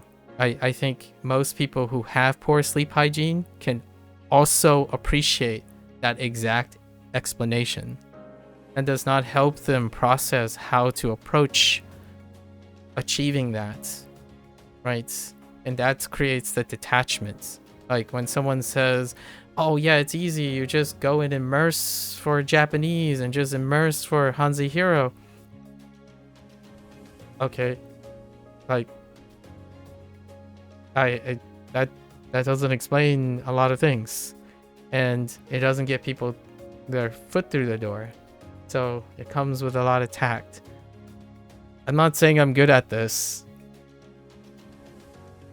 but I certainly take those things into consideration. So with that said, that is what I mean by you're more than welcome to come on by, yap. We'll try to discuss things, exchange things, challenge each other to consider more and more ideas without like directly kind of talking past each other. If you tell me a piece of information, the goal is to try to integrate that information with some information that I have to throw it back. That's an exchange of ideas. Saying what is right and what is wrong, or what is true and what is false, is talking across each other. You're not exchanging ideas. You're telling the person what your ideas are and ignoring the other person. It might seem like you're not doing anything, which you really aren't. I mean, ignoring someone means it should come off objectively as neither harming nor helping. So if you think you're neither harming someone, if you're not harming someone, you're also not helping them. Because unfortunately, the reality is when you try to help someone, you can also hurt them. Important information can both be wielded detrimentally and beneficially, and that requires tact. Being objective about these things make it so that it's simple. You state a fact and it'll be done. It doesn't really connect with anyone's human side. Like, how do you even know the motivations of that person? So that's kind of what this is all about. And I think I'm slowly starting to form my usual rant about this, largely because I'm not sure if this is going to continue to persist in the future. I mean, AI is kind of alarming in not the way that most people think, which is, oh, copying art and slop and stuff. I'm talking about removing human awareness. AI will definitely disseminate more and more information and iterate and explain more things, but wonderfully well-equipped and adjusted self-aware people are less and less inclined to take the next leap, in my opinion, which is to think outside themselves. And I mean, I'm totally guilty of that. It took me so long to get my act together, in my opinion. Like, I thought tutoring when I was in high school was the best I can do. Then it wasn't just tutoring, it was giving seminars, and then seminars turned into... It keeps going, right? It keeps going.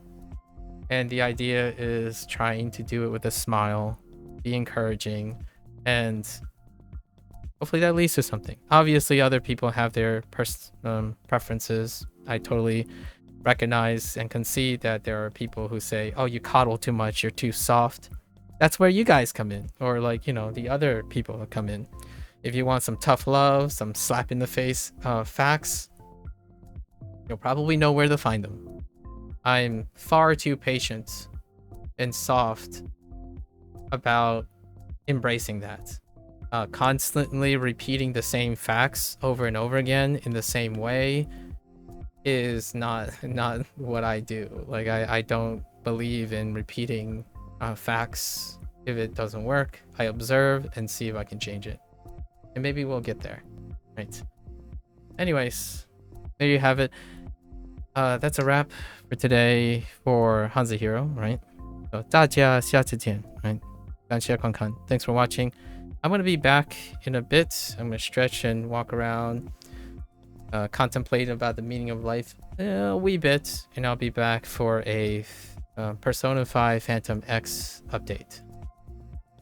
Thank you.